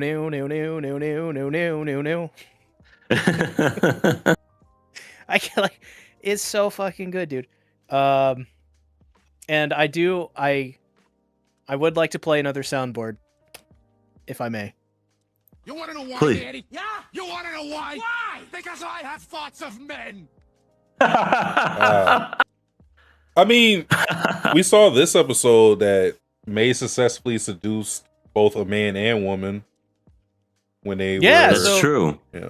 This is the resolution to the fight with Glub Glub, and the date with Himekawa. Sharky, So- sharky, sharky. I guess sort of to wrap up the fight with Glub Glub, because I don't fucking know this character's name. Oshio. Himino. Yeah, Oh, Glub excuse Glub. me. The episode starts off actually kind of interesting, where you see Garo, you see his sister, and you see another kid who is walking through the this like, I don't know, this underground facility they have, which is all these like fake families, and it's basically to train them as these assassins, essentially. And this was here to show that Garo, growing up, was essentially taught that life for him is just I don't know how to word this. Like a means to an end. Yeah. Something he can manipulate and get rid of for his job and for his position or whatever. It's really fucked up. Yeah. It's like And this- normal human interactions are just training to kill. Yeah. And this comes up later again in the second half of the episode, where they go on a date and Garo's like, yeah, I don't eat other people's food. Like, I grew up alone. Like, it's a like a sad state of affairs for the position that Garo is in as a human being. And it shows that him going through all of this is him learning to really not just find love, but learning how to be just a human being that expresses his own feelings and desires and beliefs and whatnot. And then the rest of the fight is pretty straightforward. Glub Glub gets defeated.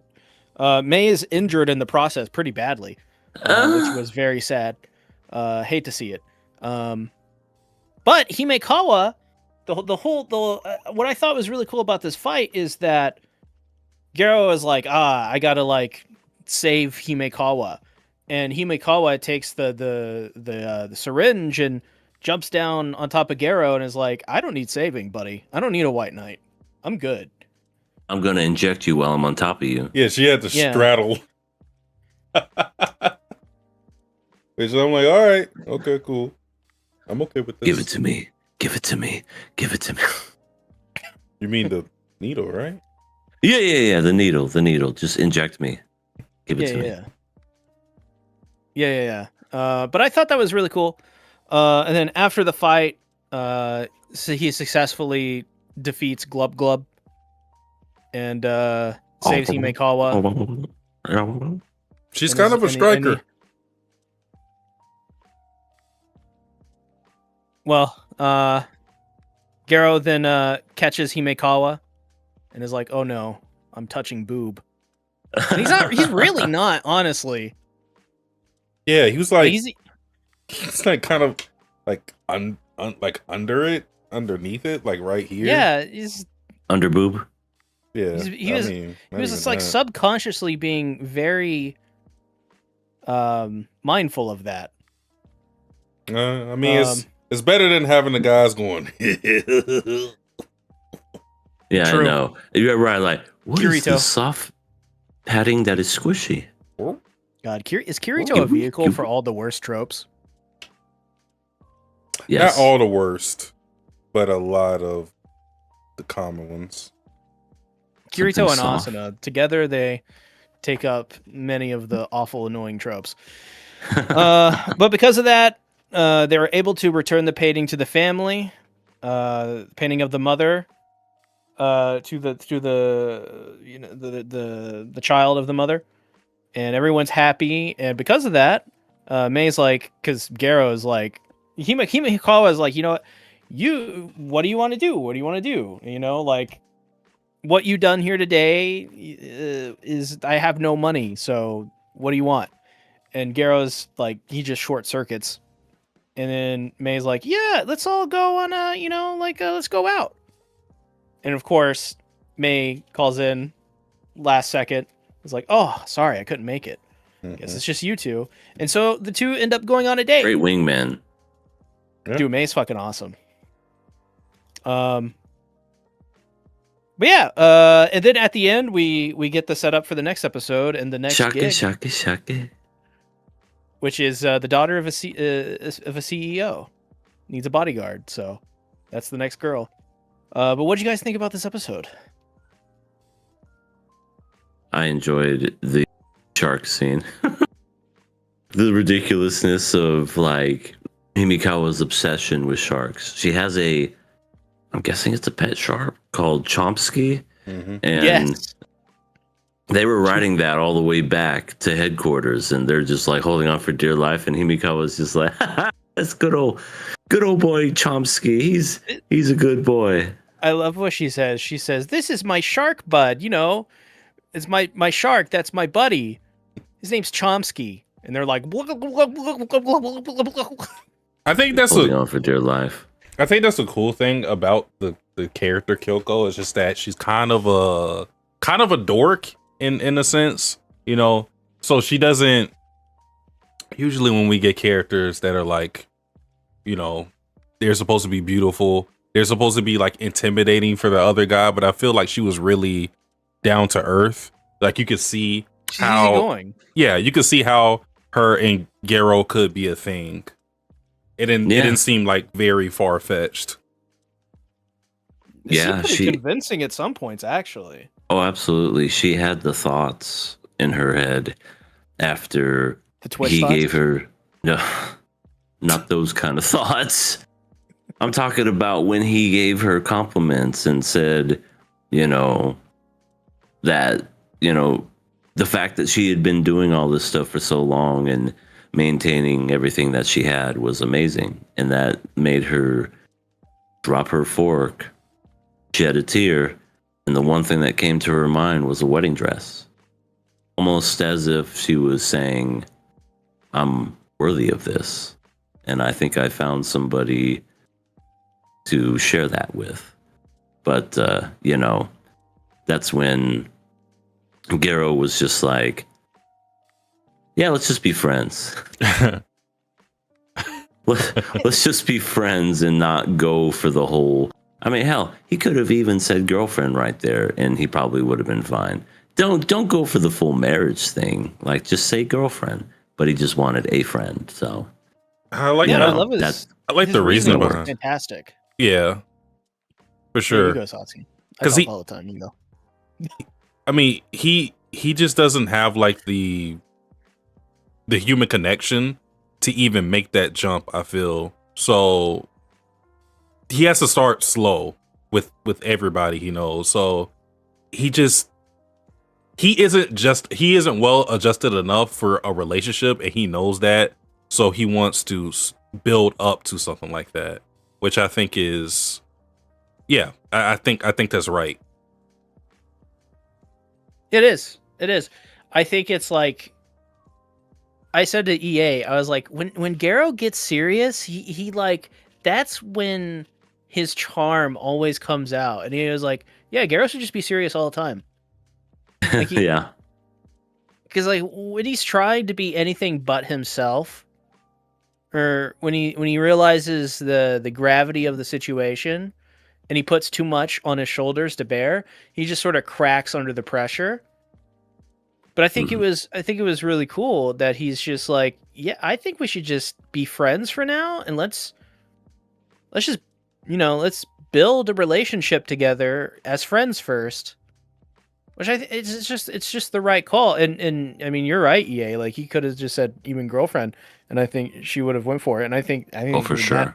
that is not a bad option either. But I think for Garo in this moment, He's like, you know, you saw him when he was not even like touching her boob. He was freaking out. Or like when during the date, you know, Himeko was like, I loved all of the food. This is great. And Garo's like, love? What the fuck? And he explodes over the word love. Yeah. And not to mention when he tried to pay a compliment to her, he was like, eyes, nose, smile. Your necklace is old.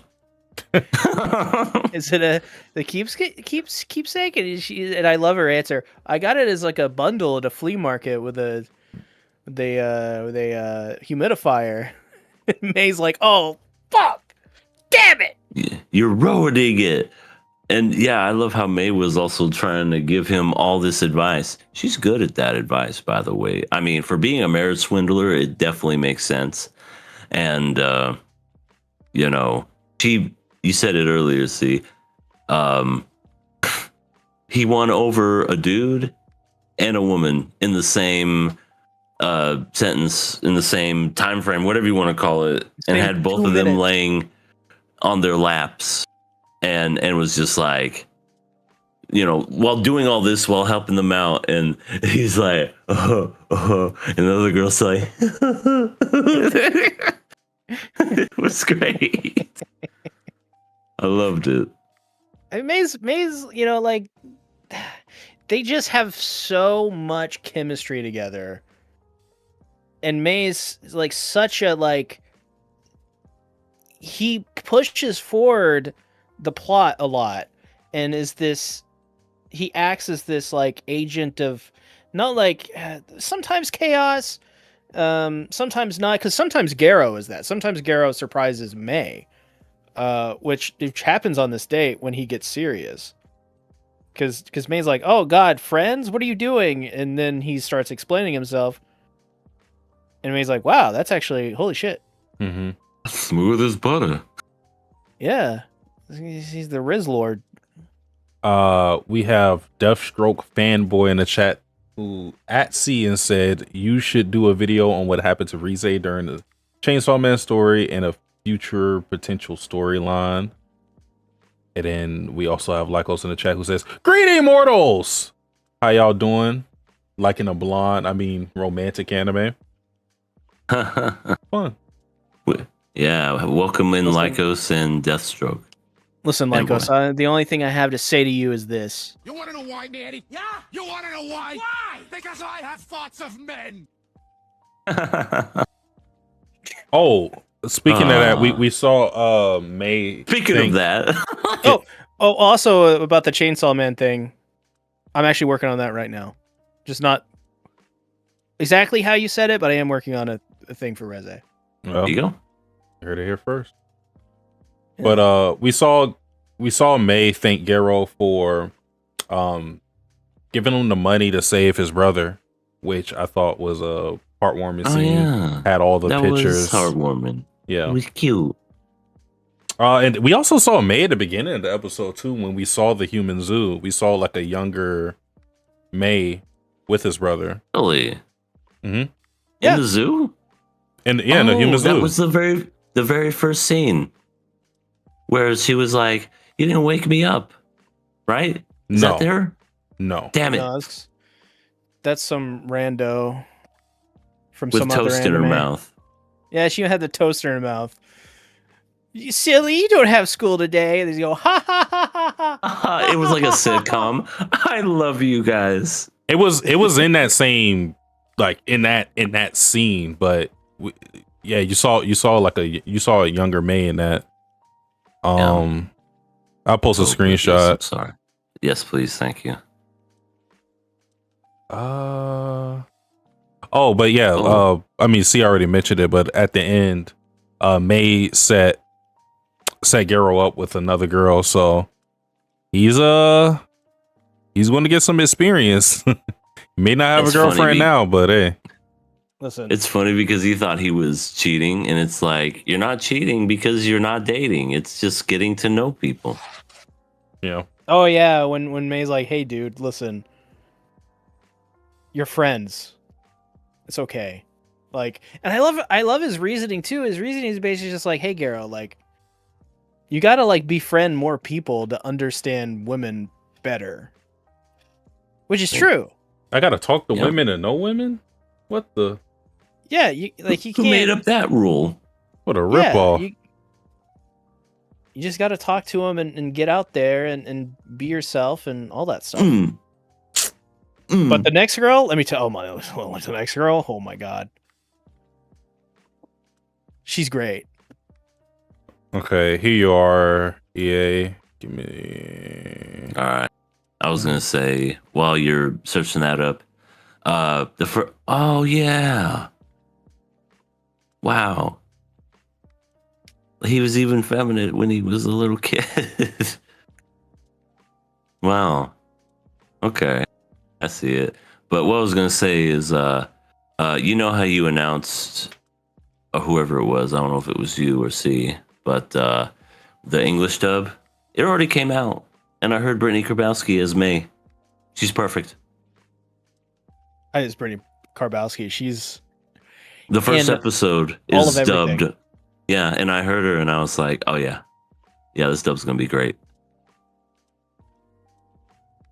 So, Yeah. Haven't I heard just any thought of I'd it. throw that out there. I definitely will check it out. God. Sure. I'm so fucking hyped for the next episode, especially the next arc. And then the episode. Oh my god, the arc, the girl at the ending of the opening. Oh my god.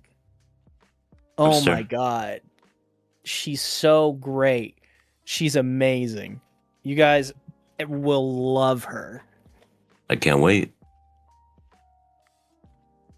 Wow. Well, I think this is the part where we talk about killing and passing it. Kill or kiss, actually. All right, kill or kiss. Kill or kiss. I just want to kiss my shark. Kiss my shark. Steal these Come paintings. over here. Give them back to the one. poor.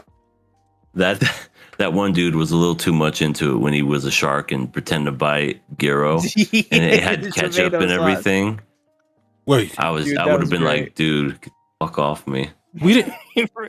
We conveniently ignored the evil guy who, for a second, had a hallucination that May right. was the painting and then tried to lick her feet. I was like, what is Oh. going on here? My God. And then May that was like, guy's a dude, freak. I like how they forgive him too. They're like, we're gonna keep an eye on you, so don't do anything fucking weird. We're gonna Now kill don't you be bad, you little rapscallion. I And think then- he and needs then- more than an eye on him. True, he needs Like a he couple. needs governmental oversight. Thousands. No, he's like handcuffs. Because like his whole thing was, I don't. He literally was like, I don't give a fuck about this painting being worth millions. I want you, Kyoko.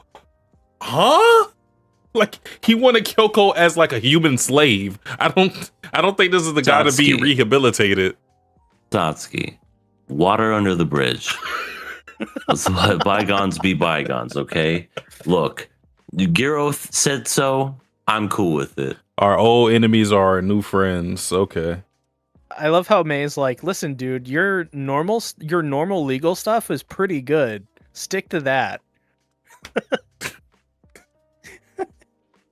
Oh my God. Yeah. Listen, next girl is gonna be great. All timer. I mean, first handful of girls are just so fucking good. So fucking good. But are they I looked better at than it.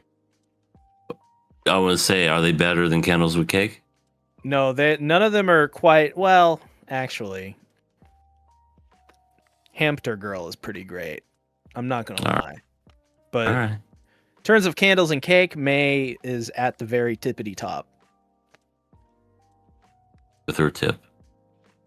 Yeah, it's very, very tip. Elise says, Just the tip. I gotta gain women XP. Gotta level up my RPG. No. Sorry, Ellie. That's what you got to do. And then Lyko said, yes, actually, understanding women is necessary for you to actually get a woman to like you. Spoken by a woman. Wait, Lycos is a woman? I've been one since I've known her. Oh shit! It I changes didn't know everything. this.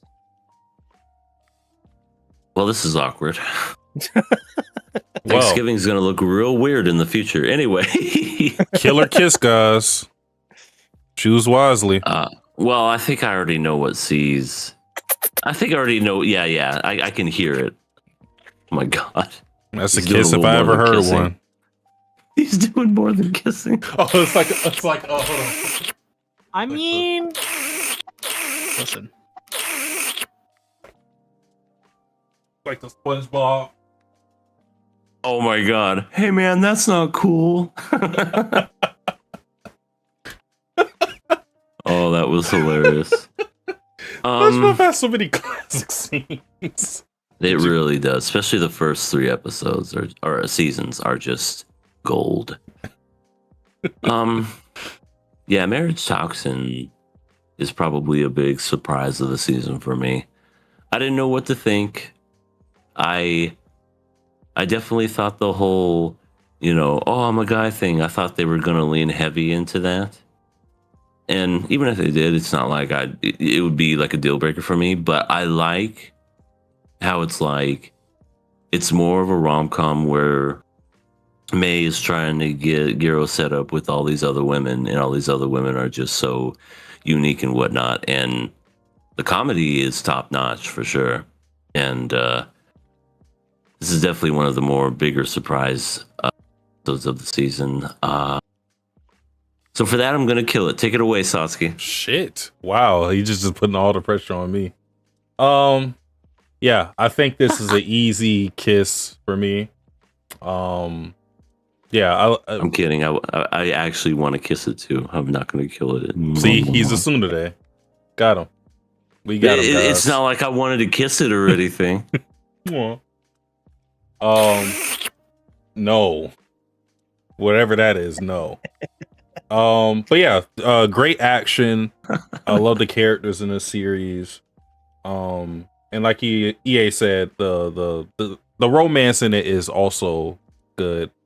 But I think it's more so just like Gero discovering himself through his relationship with these women throughout the series, which sounds like on the surface that sounds like bad, because it's like the harem thing, but it's weird. It's like, yeah, it's like some self-discovery thing, and it's a lot healthier than 95% of any other harem series you ever seen. So, and oh my god, they're adults. That is true. They are adults.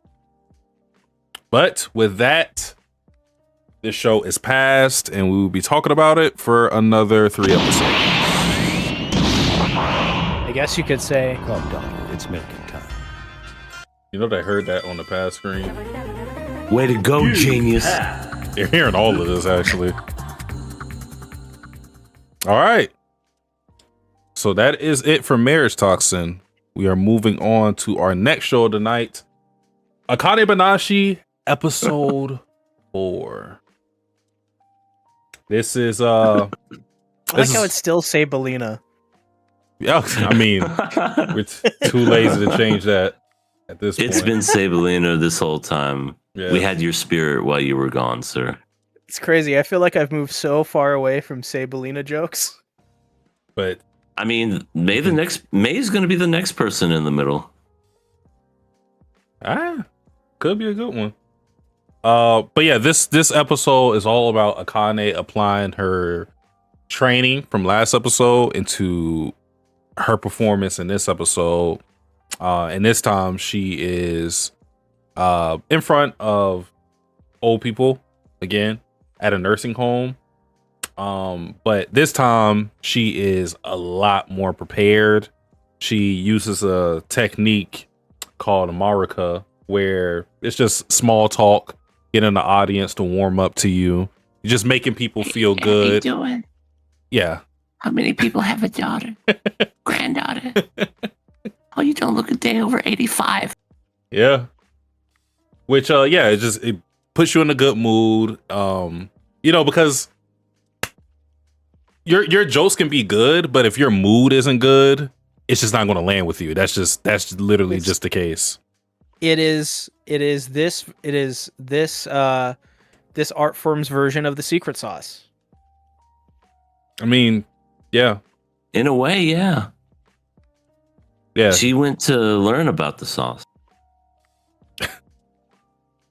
But yeah, she small talks the crowd, and she's able to get a feel for everybody's mood because she sees like one guy is like bored. He's like, I don't want to be here. There's a force me to be here. And then she just, eye contact, smile, and then he's like, oh, I get it. Girl. I get it. Now he cares about the performance. Yeah. Pretty girl looked at me. Sometimes that's all it takes. It is. But Akane performs praising children, which is all about this story about like this knucklehead who's like who has a whole bunch of like lessons, teachings that could just fly over his head. Like he's very hard-headed.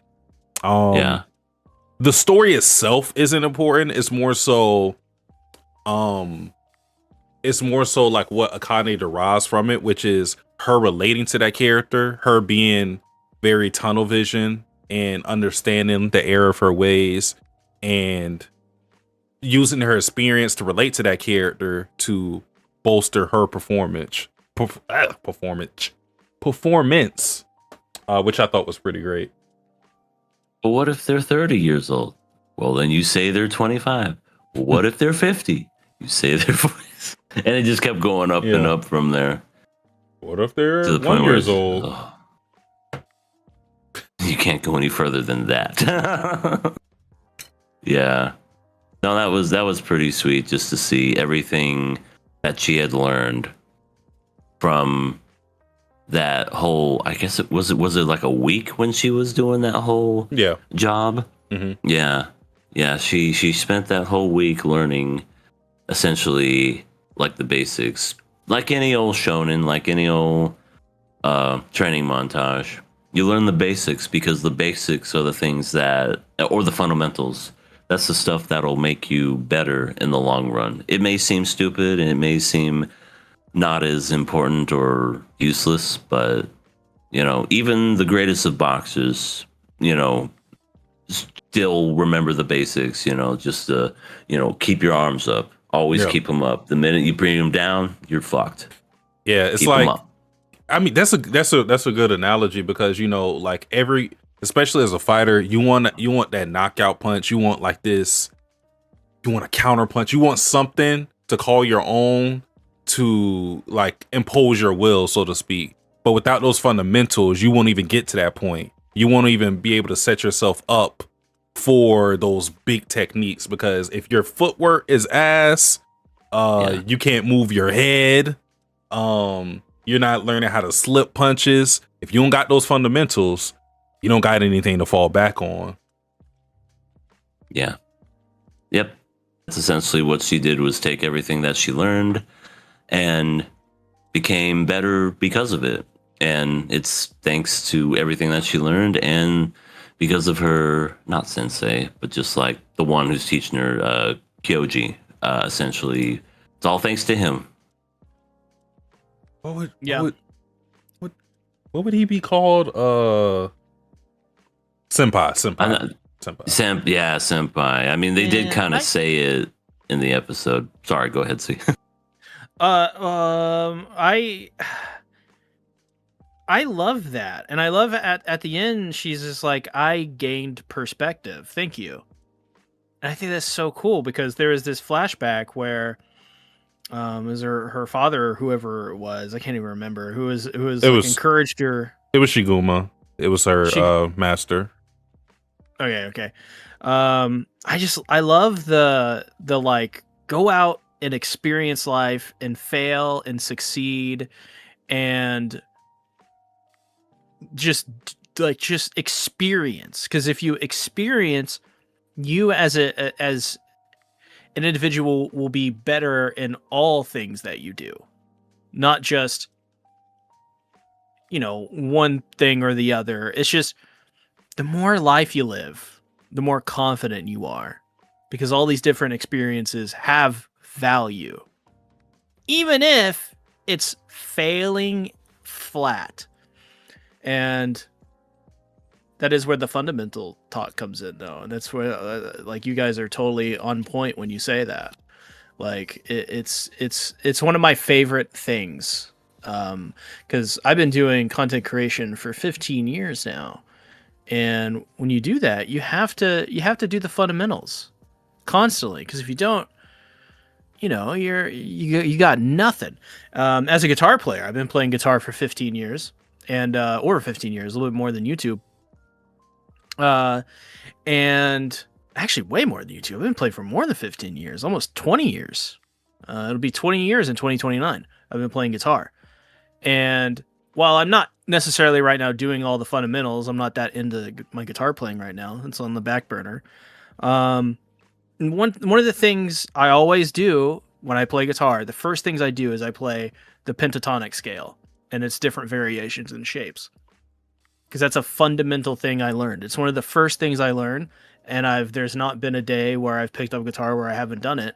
And for that reason, I am better off for it in the long term, because my fingers are used to doing that shape, and it's something to fall back on.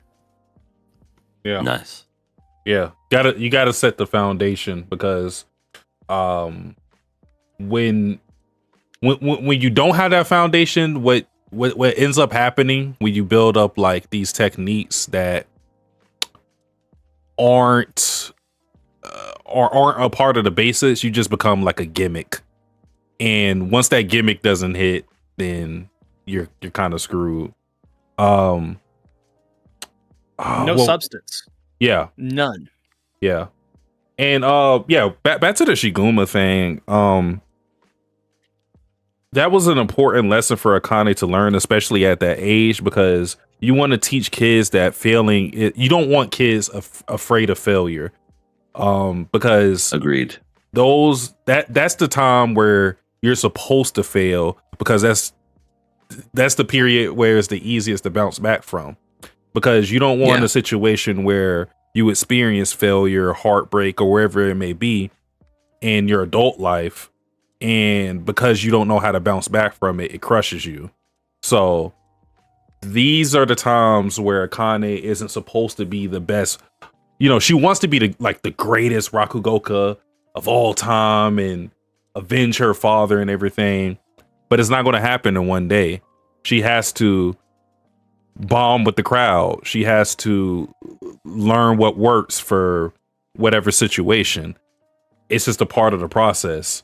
And it seems so far that she has some really good teachers, that being her own father, Shiguma, and Kyoji in this episode. Yeah, I agree with the whole, you definitely gotta learn to fail while you're young. I don't know how y'all guys feel about participation trophies or things like that. Fucking hate those. I want to say, me personally, I think they do more damage than they do good. I understand the reasoning behind them and why they exist, but I feel like a kid will learn more losing than they will getting something. And I understand you don't want to make the kid upset.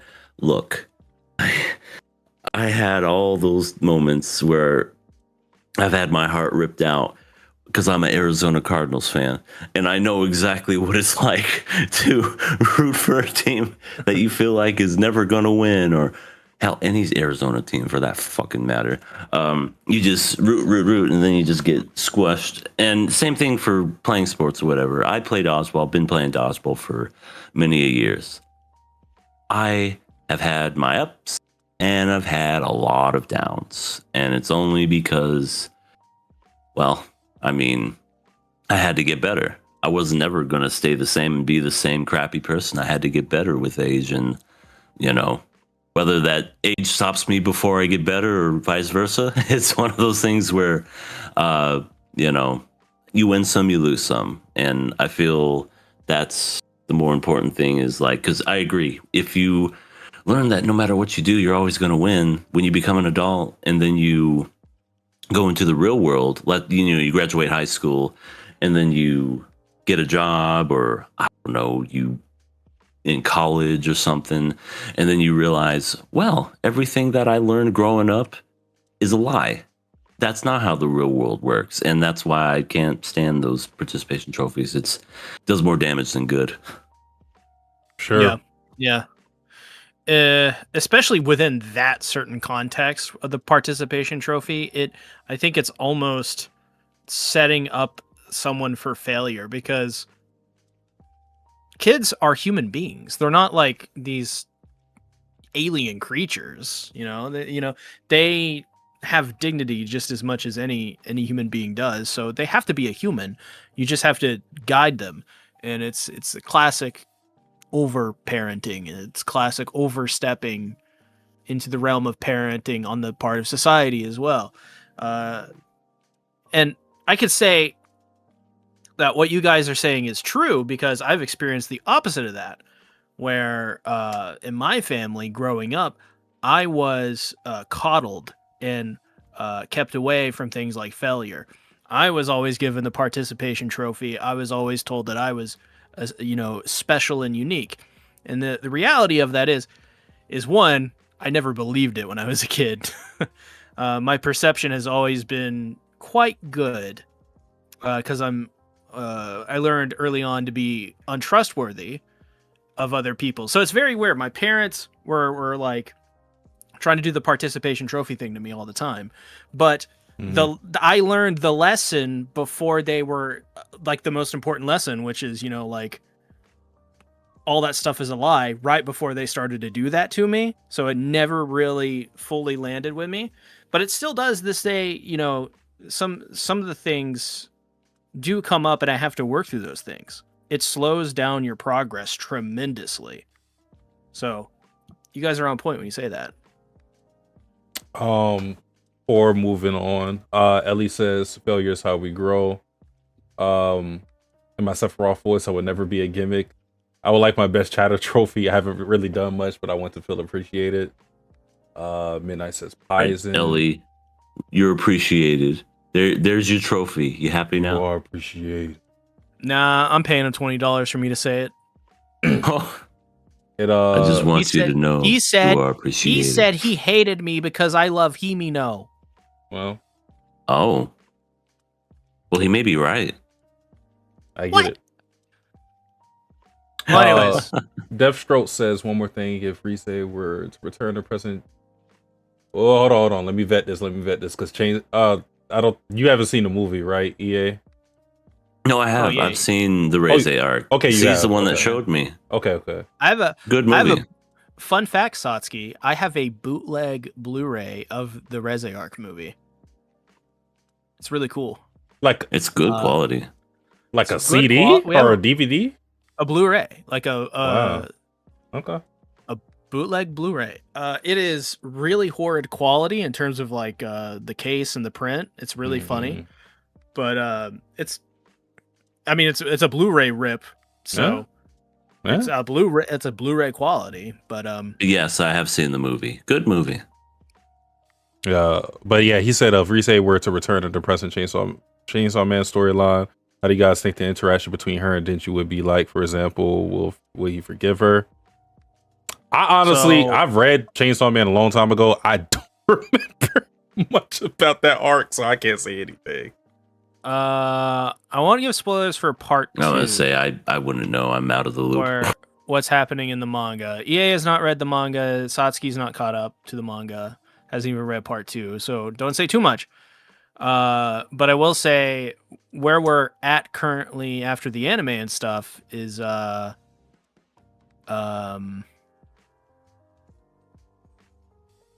think that interaction would be really fucking awesome and fantastic. And it should happen in the future, I think, because it would be fascinating. But at the same time, I also think there's a little bit of value to leaving things unresolved. That's sort of the beauty in many ways in a first love. Yep. Wow. Going further with this episode. So Akane is a hit with the oldies. They love her. And she's very proud of her performance, and she thanks Kyoji for, instilling those lessons to her with the whole service job. And then Kyoji's like, you're welcome, but I'm gonna show you how some real Rakugo is. And he steps to the stage, and it's very interesting the different styles you see in Rakugo, because you would think with the performing art being so bare bones, there's not much variation you can have into like what you do, but it's like the complete opposite. Because it's so bare bones, like any little detail that's changed is very noticeable. So like with Kyoji, his whole thing is he has a very serious nature. He kind of reminds me of like Gamagori from Kill La Kill, in that he's like imposing, he's kind of, he's bigger, and he's always yelling, super serious. Yeah. And in the same way that Gamagori is used in Kill La Kill, Gamagori is like so serious that he's actually kind of like a comedic character because of how serious he is about everything. He'll be like, Mako, why isn't your Goku uniform straight? And Kyoji does the same thing. Yeah. Go ahead. Oh, sorry. I was gonna say, if I could like equate it to like a live action type thing when it comes to the whole so serious that it's hilarious, it would be like a Sacha Baron Cohen, like, Ali G in the House, Borat, the fact that he can do that straight face to real people and they're just like giving him the look and he doesn't break character at all is just amazing to me. And Bruno's his other character. But that's one of those things where, Borat, it just, I'm like, how do you do it? How do you do it? But yeah, Sacha Baron Cohen is one of those where I'm just like, I would lose my shit after the first attempt. Yeah, I mean, with a serious nature, and this just goes to prove that you can work with any personality. If you surround it with the right environment, tools, whatever it may be, you can create that comedic formula. Another person that I think is like a good example of this is Sosuke from Full Metal Panic, the soldier guy. Yeah. Not a problem. By the way, we have 12 Radio. concurrent right now, so if you're watching, make sure to hit the freaking like and subscribe. We got a Patreon too, $1. We do. Let's say I'll link that Patreon. It should be in the description. We shouldn't leave with the Patreon. I should leave with the follow us. That too. Yeah, follow us to Patreon. But also give us $1 because we need it. Yeah, give us your money. Hit follow us. Hit the subscribe button. Give us a like. Drop a like on the stream. You'd be very surprised. It does. I swear to God. I swear to you all. It does something. It helps. And also, if you have any questions, submit your questions. They're down there too in the link. Yeah, in the description. In the forums. Submit your questions. We read them at the end of the show every week. Yep, sure do. But speaking of which, they just added 3. Damn. Yeah, I know. No. Continue. Kyoji. You know what that means? What does that mean? It's milking time. How did I know you were going to say that? It's killing time is what it is. Stupid. Why did I ask? I was wondering why you asked. I was like, Satsuki, don't. Yeah, I'm too. See, I'm too serious. Like I'm up here like I'm up here like hoping like, oh, it's going to be something, and I fall for the same trick. It's like, look here. It's either that or Sean. Yeah. But what the hell is that? Kyoji performs 3 men lose 1 Ryo, and again, same thing with Akane. It's not that the story is important because we're not going to sit here and talk about the Rakugo story is more so like what it means to the character and how they perform it. And like I said, he uses serious nature to make this formula where it's comedic because of how he's playing the character overly serious. It kind of contrasts with like other parts where he's playing up the comedy. So that and the whole takeaway from it, because at the end of it is the guy coming and giving the Ryo to the three men to kind of like settle the dispute. And he relates it to his master who did nothing but give to him, give him advice on how to approach his Rakugo, just bring him into the school and whatnot. And Kyoji wants to be someone just like his master Shiguma and give to Akane. So he takes his role as a mentor, as a senpai, very seriously. So he wants to show Akane the path that basically just paved the way for her, which I think is very mature of him, especially just him being what is it called, Futasume? I'll take your word for it. That sounds right. Yeah, Futasume. Just being at the second level, you would expect like this maturity from like a master or something, but no, like he's a pretty solid guy. Yeah. And he doesn't belittle her or think that she's stupid or like kicks her in the face or anything. It's almost like he treats her with respect, but also a little bit of tough love, especially what happened at the end. Yeah. I mean, in a school, you're supposed to look at people everybody who's not your master as like siblings, whether they be older siblings or younger siblings. And he really does just feel like a big brother for Akane. Yeah. And it doesn't even have to turn into like a love thing or anything. I can respect that, because how many times have we seen this where she's just like, does he like my stuff?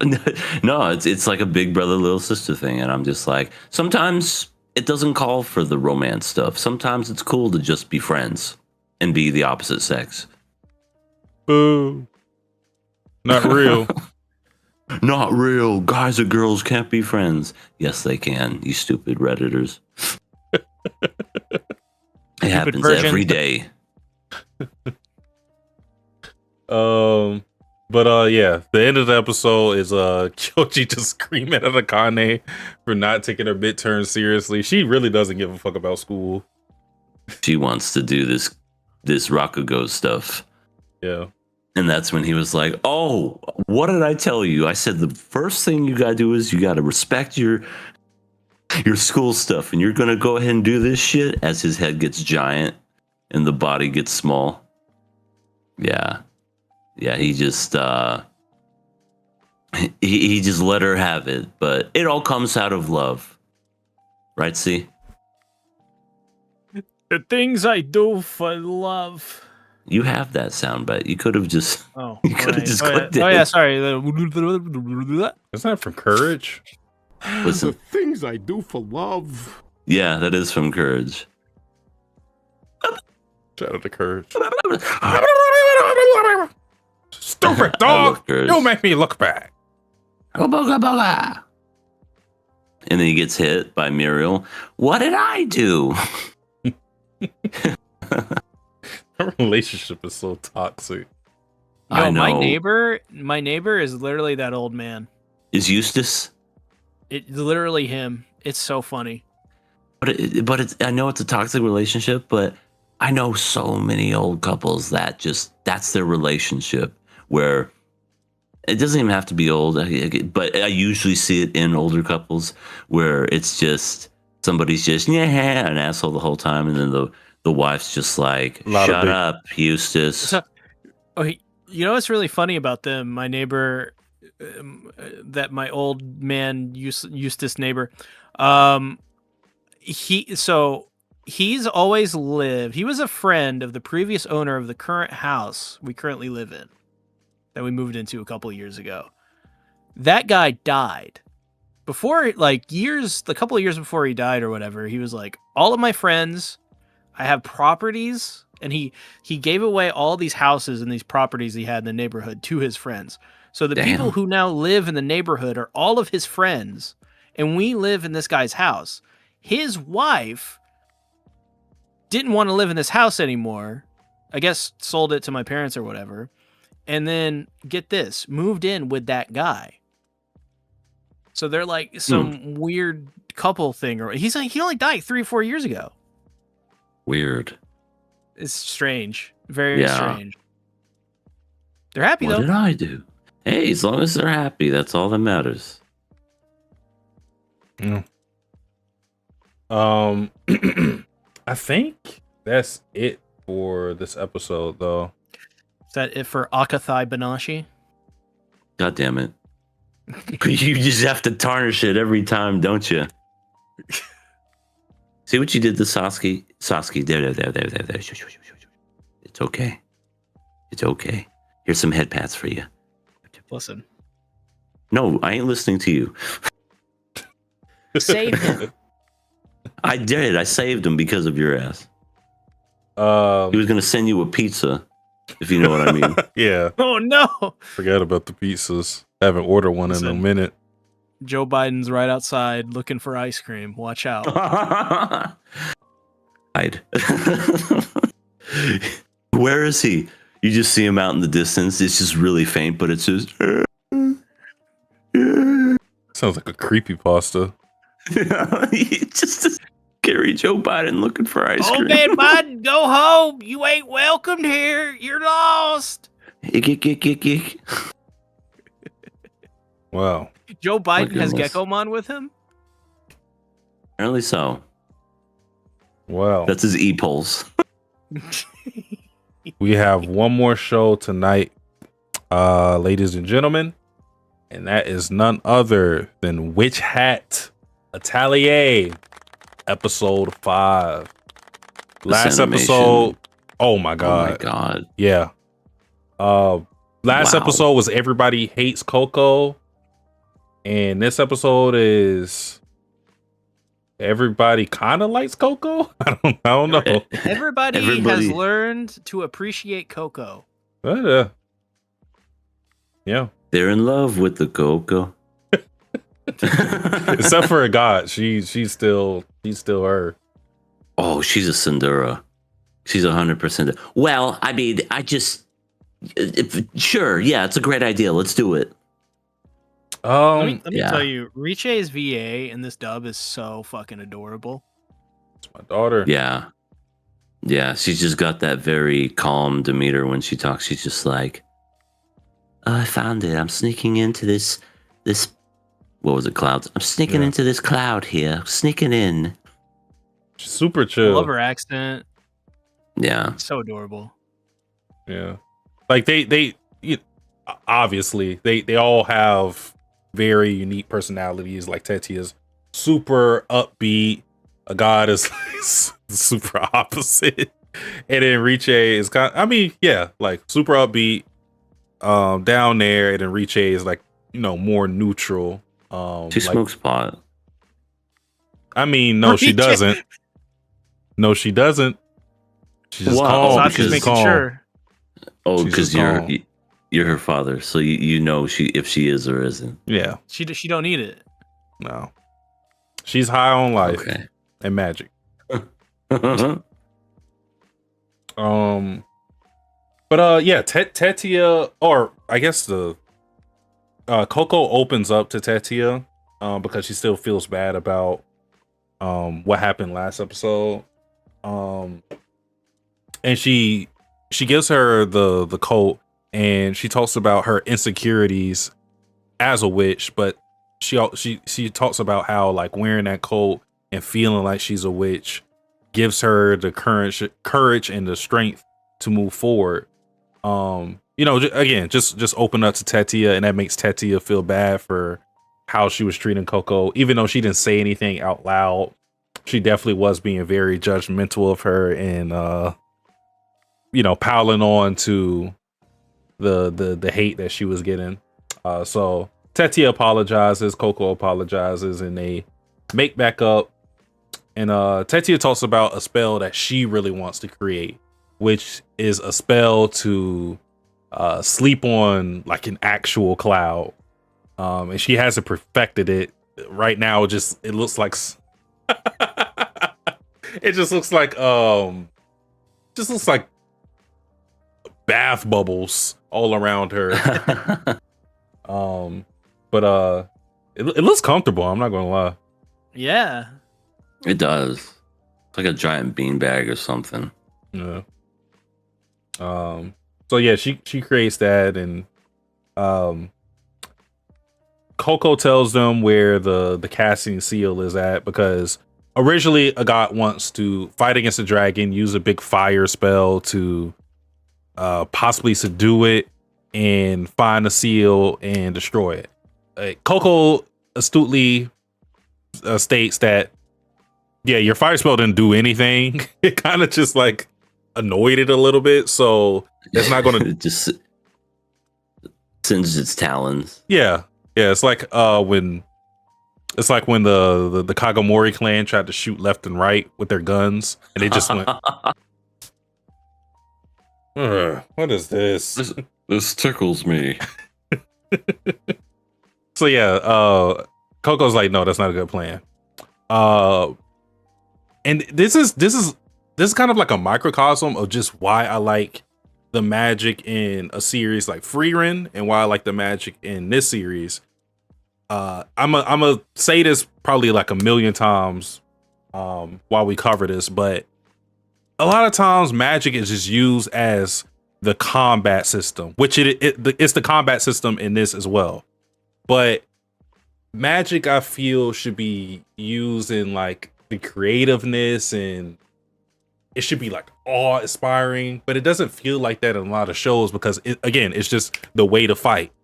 But here it's used like just like for human astonishment, where the things that you never could imagine to be possible are made possible through magic. Because Coco devises this plan to just have the dragon sleep on the cloud that Tetia was talking about. And it's like, you hear a plan like that, and you're like, huh? But that's so stupid. Yeah. Chop her in the face. a consciousness talking. The god's just like, I hate this woman. I secretly do. Yeah. Let's kill her. But yeah, like a plan like that where it's just like, you wouldn't even think of a plan like that because of your mind being warped of how magic should be used, which would be like, use it offensively, maybe supportively, but you would never think of using magic in this way if all you thought of magic is how to beat up people. Because they just go, let's just give it something like fluffy to sleep on and it'll fall right into it. And spoilers, it does. That dragon know what it was like to be on a flying Nimbus. And also, I don't know if you guys felt this way. I thought it was so cute when the dragon was laying on it, that his back and his hind legs were up like that, like a dog or something. I'm just like, oh, the dragon is so cute now. Yeah, you gotta think the dragon probably always gets like jumped by random mages. It probably never gets anybody that like gives a fuck about him. So he's probably looking at this like, damn, finally. Shit, I'll take it. It's like, what is this? Poison? Fire? Explosion? Oh wait, no, this actually looks. Oh, this is nice. Yeah, the dragon. I'm gonna lay on it. The dragon was feeling for it too. It was like trying to see if it was dangerous or like what exactly it was, because it's just like, what the fuck is this? Popcorn? What the fuck? Yeah, no, I like that too. I thought it was very, very clever. Just a unique way to fight a dragon. And I use the word fight loosely because it's, yeah, you're combating against it and whatnot, but you're not hurting it or trying to kill it. It's just a means to leave. And that's essentially what happened, was just they thought of this plan. And I don't know who's the one that comes up with these. ideas. I know it's based off a manga, so I guess the mangaka is the writer and everything, but very, very genius. Like, we just have different ways, spell to fly up and grab a fucking flower, to defeat a dragon, but without killing it. And I don't know. And the power system alone, everything's just drawing instead of the classic one swish and flick type of what's traditional per wizards and stuff, like with staffs and everything. So all of it in this episode and this series alone is just very unique. It has this like layer of complexity. It sounds weird because they're just drawing stuff, but the fact that the circles have to be straight, it accounts for like your hands not being free, or them having to pre-plan and not close a circle and close it when it's convenient for them. Because they make a whole bunch of sigils around, because they had to stack the spells on top of each other so the cloud doesn't collapse under the weight of the dragon. And they all like signal for each other when to close it. Run to the next one. Close it. And then it creates a big cloud thing that the dragon sleeps on. Real creative stuff. Yeah. Cutest dragon ever. Mm-hmm. And Tetia was like so happy to see the dragon enjoying it, which was heartwarming. Yeah, because that was her dream, was to use it and have people like it. And even though it was the thing that was going to fucking kill them, like not that long ago, she's happy that at least someone got to enjoy it. Yeah. So we break the spell. I don't think we were supposed to. Because and they can't blame Coco for that one. It wasn't her fault this time. It was Tetia. Yeah. And Kiefer is still looking for them, but when they break the spell, it creates the opening for him to go inside. And Agat is about to fall to her death because she doesn't have her flying sigil shoes. But Kiefer steps in and is like, I got you, Agat. Oh, you're fighting a dragon. Hold on to me tight. Let me have my hands free. Close the spell, and oh my god. Beautiful. They cooked with the animation. Beautiful. Just absolutely gorgeous. I was like, Zom 100, same studio? What the fuck? This is amazing. Yeah. God, it looks so great. Just like this golden, it almost looks like fire in the way it's drawn, but it's like this big water thing that he crashes on the dragon and knocks it out with just the sheer pressure of all the water. And it's just, it looks so cool. Think about what happened to this dragon. He took himself a little cat nap, and then he got himself a bath when he was all said and done. Well, yeah, he took a nap. The seal breaks, so he's like waking up because it's getting like he's cold pissed. all of a sudden. He's like, what the fuck? And then he sees those little girls like, hey! And then some Gojo looking guy comes through, throws like a big tank of water on him, and then he's like, oh, I give up. I'm sorry.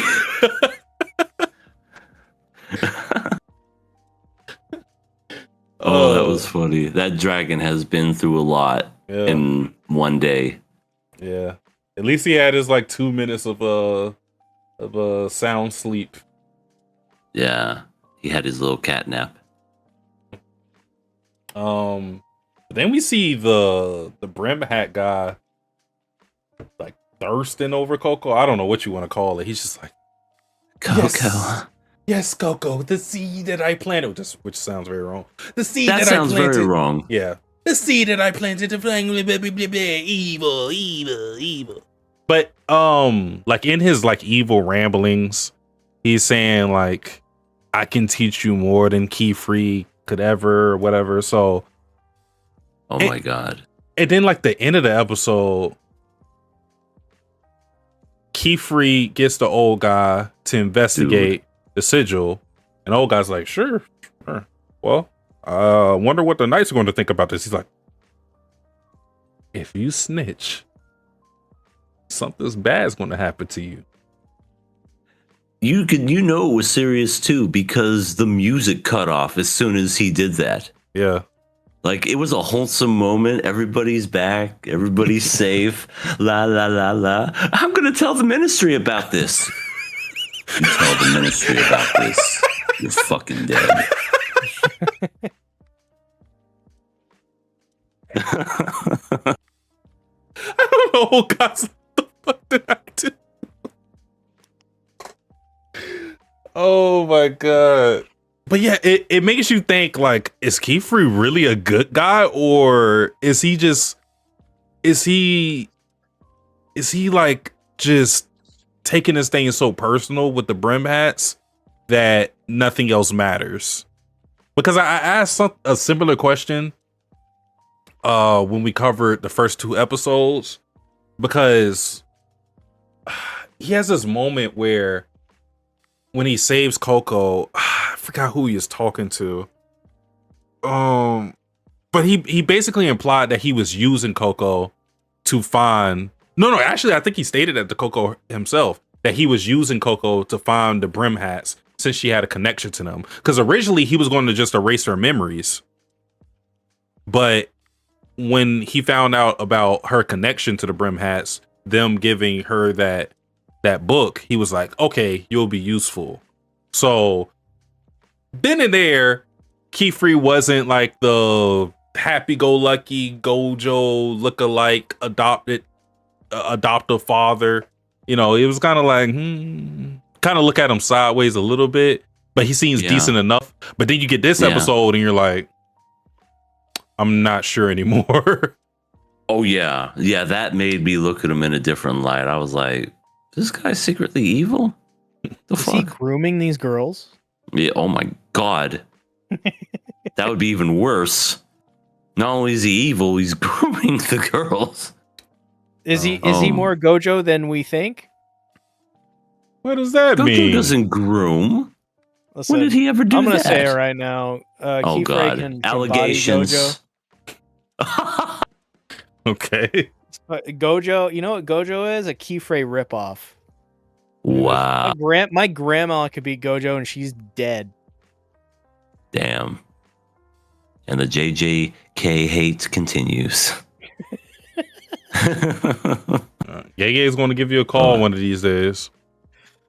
Listen, he can't. Because it would expose him as being Tatsuki Fujimoto. That is oh, true. so you have connections with him. That's what you're saying. No, it's like a Superman thing. When Tatsuki Fujimoto puts on the glasses, he becomes Gege. But when he takes them off, he becomes Tatsuki Fujimoto. I see. Okay. Well, okay then. But it does beg the question when it comes to the brim hat people. Like, you know, I could teach you more than Keyfree ever could. It almost kind of reminded me of something out of Star Wars where it's like, you know, I can teach you things that the regular Force deems unnatural, hence the dark side of the Force. And the dark side of the Force does teach other things that the regular Force don't. But I wonder if it's kind of something similar to that when it comes to this kind of magic. The dark magic is essentially what I think it's setting itself up for. Well, C said something the first time we watched this, which was that, like, this magic is neutral in that, like, while we have dangerous spells, you the person are making the spells dangerous. Like they all have like some inherent danger, but it's how it's utilized. So like even the thought of forbidden magic isn't forbidden magic because it's being used for evil purposes. Forbidden magic is forbidden magic because of the inherent danger that it serves for the general public. You're not supposed to use magic or like teleportation, or not teleportation, but well, I'll just say that because you're supposed to, like, for teleportation, you use mediums like doors or windows. You're not supposed to use it on yourself. is using teleportation to yourself evil in nature? No, like, no. So even the idea of the brim hats is kind of insinuating there's a little more to this than them being pure evil. Like, there probably is evil intention there, but maybe it's more so of like being open-minded, because at the end of the day, what we get with this like witches association, whatever you may call it, like the society on which the witches thrive in, what you get is limitations on magic. You're not able to use magic freely, because even though anybody can use magic, they control who uses it, they control how you use it, and it seems like the brim hats don't have that limitations. Now, whether you consider that evil or not, I don't know. I mean, the brim hat guy does sound pretty evil, like, and he has like that dark filter going on, so I don't know. Anybody that talks like that to me, I don't know whether they're evil or good. I just know that they're a little loony. You still have to wonder how does Coco fit into this whole thing? Like, why her? True. Well, I guess we won't know. I guess Kiefer is grooming her. You know, he knew that she was listening in. That's why the first time, like, he was doing the circle thing, he was like, she's watching me do it. Maybe that was intentional. Maybe. You know? Because if this guy's an amazing wizard, as he says he is, you gonna tell me he can't see a little girl sneaking in on her? I mean, it does beg the question now that you say that, where it's just like, maybe there was ulterior motives. Maybe, just maybe, Kiefer and the brim hats are one and the same. Maybe he's like more extreme or less extreme. Maybe he's a part of that organization, and he was an outcast. I mean, yeah, who's to say? That's what I'll leave it at, because Kiefer, he went from being this gorgeous, handsome, oh, look at him, Gojo looking mother, to just a death threat to stop the music playing alone is terrifying. Yeah. You tell anybody about this, I swear to God, I'll carve up your mother in front of you. His voice just changes completely. This is another part. This is not as important, but I really like the part where Coco learns how to draw better from looking at the other girls, because practicing the circle. Yeah, because you know, drawing straight is very important, and she was really struggling with it. And like you said, one technique she saw the other girls do was practicing before they draw it, which is not something she was doing. And we also saw, like, with Riche, what she does is like she's laying on the ground to kind of like stabilize herself rather than just like drawing it freehand like this. So they have different techniques, or like, and also like just holding the pen closer, so you have like, so it's more steady rather than like holding it like this. So yeah, like she's picking up techniques to be a better mage, which being a better mage just means drawing more straight, which sounds boring, but there's techniques for it. So I mean, think about it. If you're more artistic, you would be more inclined to be a wizard in this world. Like, if you can draw and draw amazing art, you'd be more wizardly. Yeah, the whole like you know, warming up by tracing over like before you set the pin down, that's, you know, I've learned a little bit of art, and that's one of the, you know, it's one of the things that you learn. Absolutely. Ellie would be an incredible wizard in this world. He would. Absolutely. No, we already went over it. We can't have him have powers. It's not a good idea. Is that right? Why is that? Because he wouldn't use it. Well, I wouldn't say he wouldn't use it for good, but he might use it for more evil than good. Oh, well, there you go, Ellie. You're evil. He's not evil. Yeah, no, he is. He just has the capacity for some evil. just some LE propaganda. That's all he's ever done. Yeah. Wow. That I think is it for. Damn, Witch Hat wasn't on here the whole time. I think that is it It's all good. for Witch Hat Atelier. Sorry, Kiefer, you forget about me, Sasuke. Up next, we have the viewer questions. Of course. I I guess you could say. Come, daughter, it's milking time. No. How is that a question, or how does that go at all? Anyway, No, yeah, that didn't flow at all. You could trust me with powers? I think not. No. Give me all Well, the anyway. powers. I'll be your savior. No. Today, well, let me just double check and see if nobody else wrote anymore. No, that's it. We have a total of 4 questions for your viewing pleasure. The first question I will read: what anime would make a great video game? I feel like a lot of this would work. Every to be isekai. honest, Every single fucking isekai would work because it's an RPG. they're all RPGs. Let me go for something different though. Any shonen could be a fighter. Trigun would be a great PS2 game. PS2 era, like a kind of like a Stellar Blade. Oh, like if they did like a Trigun open world, I'd fucking play the shit out of that. No, you know what I would do if I were a game designer for Trigun? I'd have all of the bosses from the show as the bosses in the game, and it's linear, so you experience it in the way you experience the story. But you have side quests that you can do. You can do extra side bosses.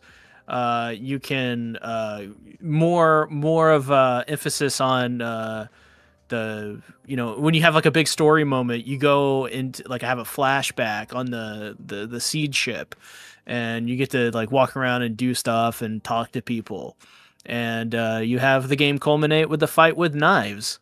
And you have destructive environments. You intentionally make the handguns, the fucking weapons of mass destruction, this big thing. You could upgrade it throughout and add new abilities and stuff. Straight up, just make Stellar Blade, but Trigun. Yeah, I mean it sounds like a win, if I'm being honest. Yeah. So it's just so easy. Any harem anime would be a light novel. Yeah, visual novel. You can pick your own path. Or visual novel, excuse me. Yeah. Quintessential Quintuplets has a couple of those. Yeah. Snafu has that. I play one You can of those. actually have the end. You can have an ending with the guy. I play one of those Quint visual novels. Did you end up with? Well, no. One of them was trash. It wasn't like an official one. The other one was this cooking one, and it was so boring. I just didn't finish it. The fake cooking simulator. It was probably worse than that. No, there's an actual visual novel though, right? There's a Yeah. You play a story, and it came out on the Nintendo Switch. Yeah, at the time it came out though, it wasn't translated, so I didn't play it officially. Oh, okay. I still need to catch. I haven't finished season 2 yet. I'm not even on the movie, even though I know how everything goes. I gotta support the sisters. I feel like Fruits Basket would also be a good visual novel. Play Odd Taxi, but in Simpsons hit and run style. Oh, that would actually be really cool. That would be a cool fucking game. You go around as the main character, just driving around and stuff, and you go to different places. And you're right, they're all animals. Yeah, that would be fun. You have each character, instead of listening to music in Crazy Taxi, you listen to them tell their story. And while you're driving them, it's not about doing Crazy Taxi driving. It's about straightforward driving, trying to make them it's regular happy or driving. whatever, and you listen to Mhm. their story, and while you're driving, you can like do like dialogue choices and get different forks in their stories. And you have storylines, so they show up again later in the game, and they're like, "Oh, thank you for giving that advice from the last time. This is what happened, so and so." Yeah, that'd be fun. I think Hyoko would be a good visual novel too, because like the mystery involved in it. Yeah. Oh my god, Apocalypse Hotel. You could do it like a what's that style of game? Where you make the plates and then you fluff the beds and then you like work in a team environment and you just go around like making shit and going. You know what I'm talking about? I know what It's you're like, talking about. It's that one game you bought me, see, and it never fucking worked because it has to be local play. Overcooked? Yeah, like an Overcooked style, but with Apocalypse Hotel. Yeah, it's a co-op game. Yeah, that would be fun. Occasionally, you get a missing shower hat. He just throws a wrench in there. You gotta like, it's like one of those like spot the differences of things, and you gotta like make sure the shampoo hat is there. Yeah, Food anything Wars, could work. But Cooking Mama, Oh, that'd be fucking that rad, dude. that just writes itself. It'd just be basically just another season of the anime. Yeah. I haven't seen Food Wars in a while. Nobody Next question. Wait, before you get that, Deathstroke said, "Are you guys excited for the up-and-coming season of Rick and Morty? Maybe you guys could cover it." I don't watch Rick and Morty. I want to say, not to hurt your feelings, Deathstroke fanboy, but I haven't been into Rick and Morty since season 6, 5, somewhere around there. It kind of fell off for me, and it hasn't been good. Like, I even watched the newer ones, and I don't know, I just think it's lost its appeal. I'm happy for people that want to watch it, but I am not. I am not gonna watch it. What about you, C? I like Rick and Morty. I've never seen a full season. We have a friend in the server, my server, named Carp, who is every now and again is like, "Hey, let's watch like a couple episodes of Rick and Morty that I recommend or whatever." And it's really fun. I want to play the second High on Life game. I heard that one is like even better than the first one, and it has nobody from the Rick and Morty show anymore in it, and it's still fucking great. So, which is crazy because the first High on Life game was so funny. There's like this section where it's like, you really gonna shoot me? I'm a kid. You can't shoot me. Oh my god, that's the best part. And It's also I love it when you first begin the game. And it's like, come on, shoot. It's the basic button, push shoot. And then if you hit the start, like the pause screen, and then you unpause it, he goes, "Are you fucking? Did you think the pause button was the fire button?" It's so funny. Yeah, that game is so clever. Yeah, I heard the second one's like it's better in every way, like big improvement. We need sequels to mediocre games. I'm just telling you, we need more of those.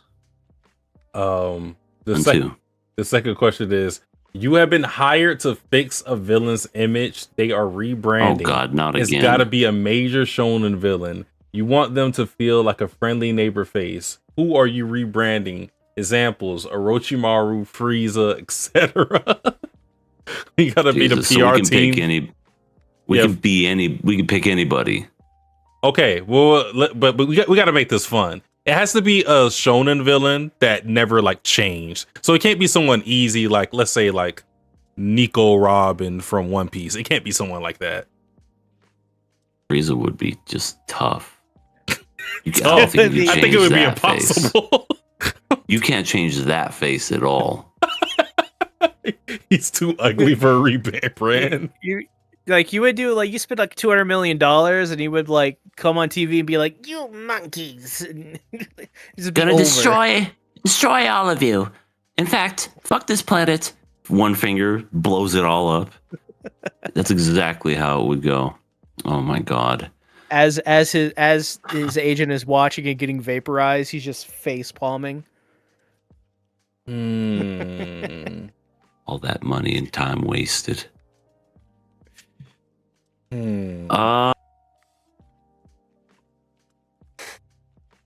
Gotta think about this one.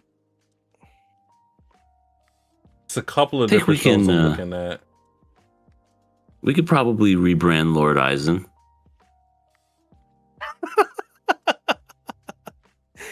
I mean, you know, I don't think that would be impossible, but I mean, first of all, no. Listen.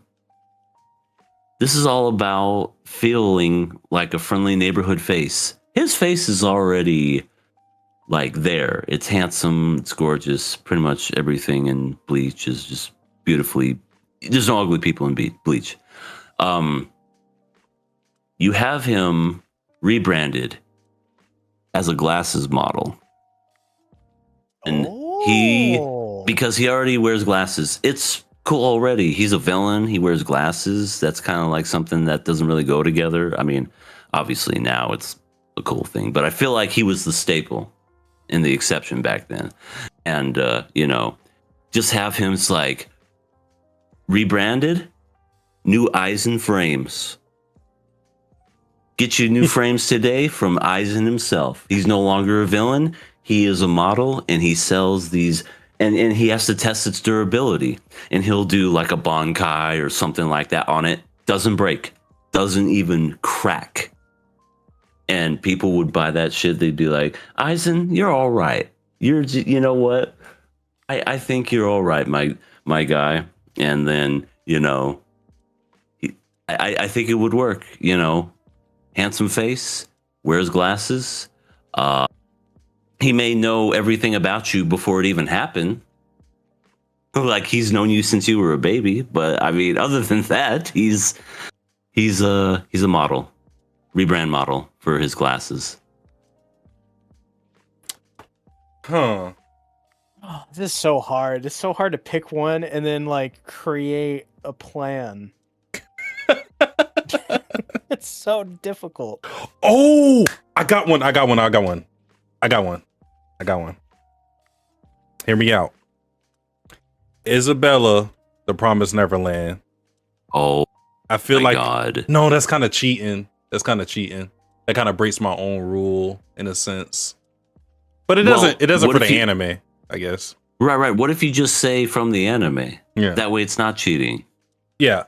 So if I was doing just the anime, I feel like it would be real easy because she already has like the mother thing going on. I mean, like she's perceived by most of the kids to be a calm mother, which she actually is. It's just a little wacky because of the environment. She just kind of breaks people's legs and arms. You know, It happens. Yeah, tough love. So I feel like with her specifically, I think the easiest thing for her, daycare center. She has the mom look. She has the wardrobe. I don't know. You look at her face, you see that smile, you feel like the kids can, feel safe around her. Those angels. And we can actually use her strength and like her smartness to our advantage. So we're like, yeah, somebody tries to like kidnap these kids, she's on it. Breaking legs, chess moves, everything. Got it all figured out. So yeah. Daycare center, Isabella. Nice. I like it. And she's a MILF. Mm-hmm. And that never hurt anybody. Exactly. Because remember, as they say,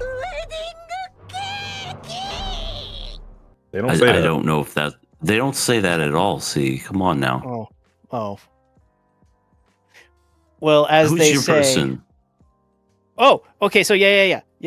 Okay, I thought about this. I think I got this. I think this is gonna work. I think this is gonna be great. Makima, the animal whisperer, primarily the dog whisperer. Makima, she's so good at training dogs. Like we're gonna give her this whole marketing push. We're gonna be like, if you need something, Makima's gonna come by, and it's gonna make your dog less anxious. Gonna make him all right. Gonna take him out. Gonna Heck, she could even be like a part-time vet as well. Not only is she a dog whisperer, but she'll clean your dog up. She'll groom it. Groom the dog. She's a good groomer. I know that. As we all know. What are you going to do about the eyes? Are we wearing like shades or something? Because I feel like the eyes would be very off-putting for people. No. No? No, that's a That's the appeal. That's the appeal. I don't know. If I saw somebody with spiral eyes in real life, I would be a little taken aback. No, listen. It's just one of those things where it's like, birth defect, whatever. We accept people for who they are. That's and nice. So it's like a sympathy thing. It's a Is that what you're saying? sympathy thing for sure, definitely. You call up Makima the dog whisperer. She comes by, knocks on the door softly, and like, oh, hello, Makima. Makima's like, where's the dog? And yeah, she's the master groomer. Makima, the master groomer. Okay. So, I think it's doable. Maybe go away from animals and more to humans, and have her be a BDSM artist. I think that would kind of like That would be too easy. That'd be But too no, easy. she's supposed to be friendly neighborhood. Yeah. Oh, right. BDSM's not friendly, but walking dogs. Yeah. You're right. Because I did That is think friendly. I did think about the BDSM thing. I was like, Esdelth would be perfect, easy for that, but she For can't. sure. She can't fit into the friendly neighbor face. I mean, thing. No, think she about couldn't. Makima would be great with animals. No, she If you is. think about it, She has a mother's touch. Rats and she's got dogs. yeah. I mean, she deals with power. Power's the human embodiment of a disgusting cat. Denji is a mutt. Aki is he's some animal. It's like I a forget. fox or something. Yeah, he's one of those. Wrong. He's like he's got it. She's got it. Okay. Beautiful. All right. Next question. If you could punch any main character in the face from a harem or ecchi show, who would it be? Oh God, I feel like this is easy. I love this question. This is a great question. So harem or ecchi?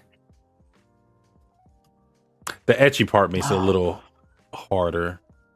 Now I got to think about it a little harder. Yeah. Because it's in ecchi. Yeah. Because there's a lot of etchies. Yeah, I gotta fucking look up a list of ecchi anime that I've seen. Ecchi is not my strongest genre, neither is a harem. Yeah. I don't remember his name. The main character from Love Hina who needs to be punched in the face. Uh-oh.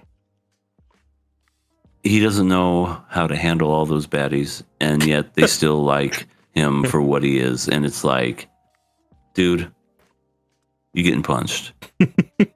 Put that down, young blood. You don't know what you're doing. Seriously. What are you going to do with that other than make me mad?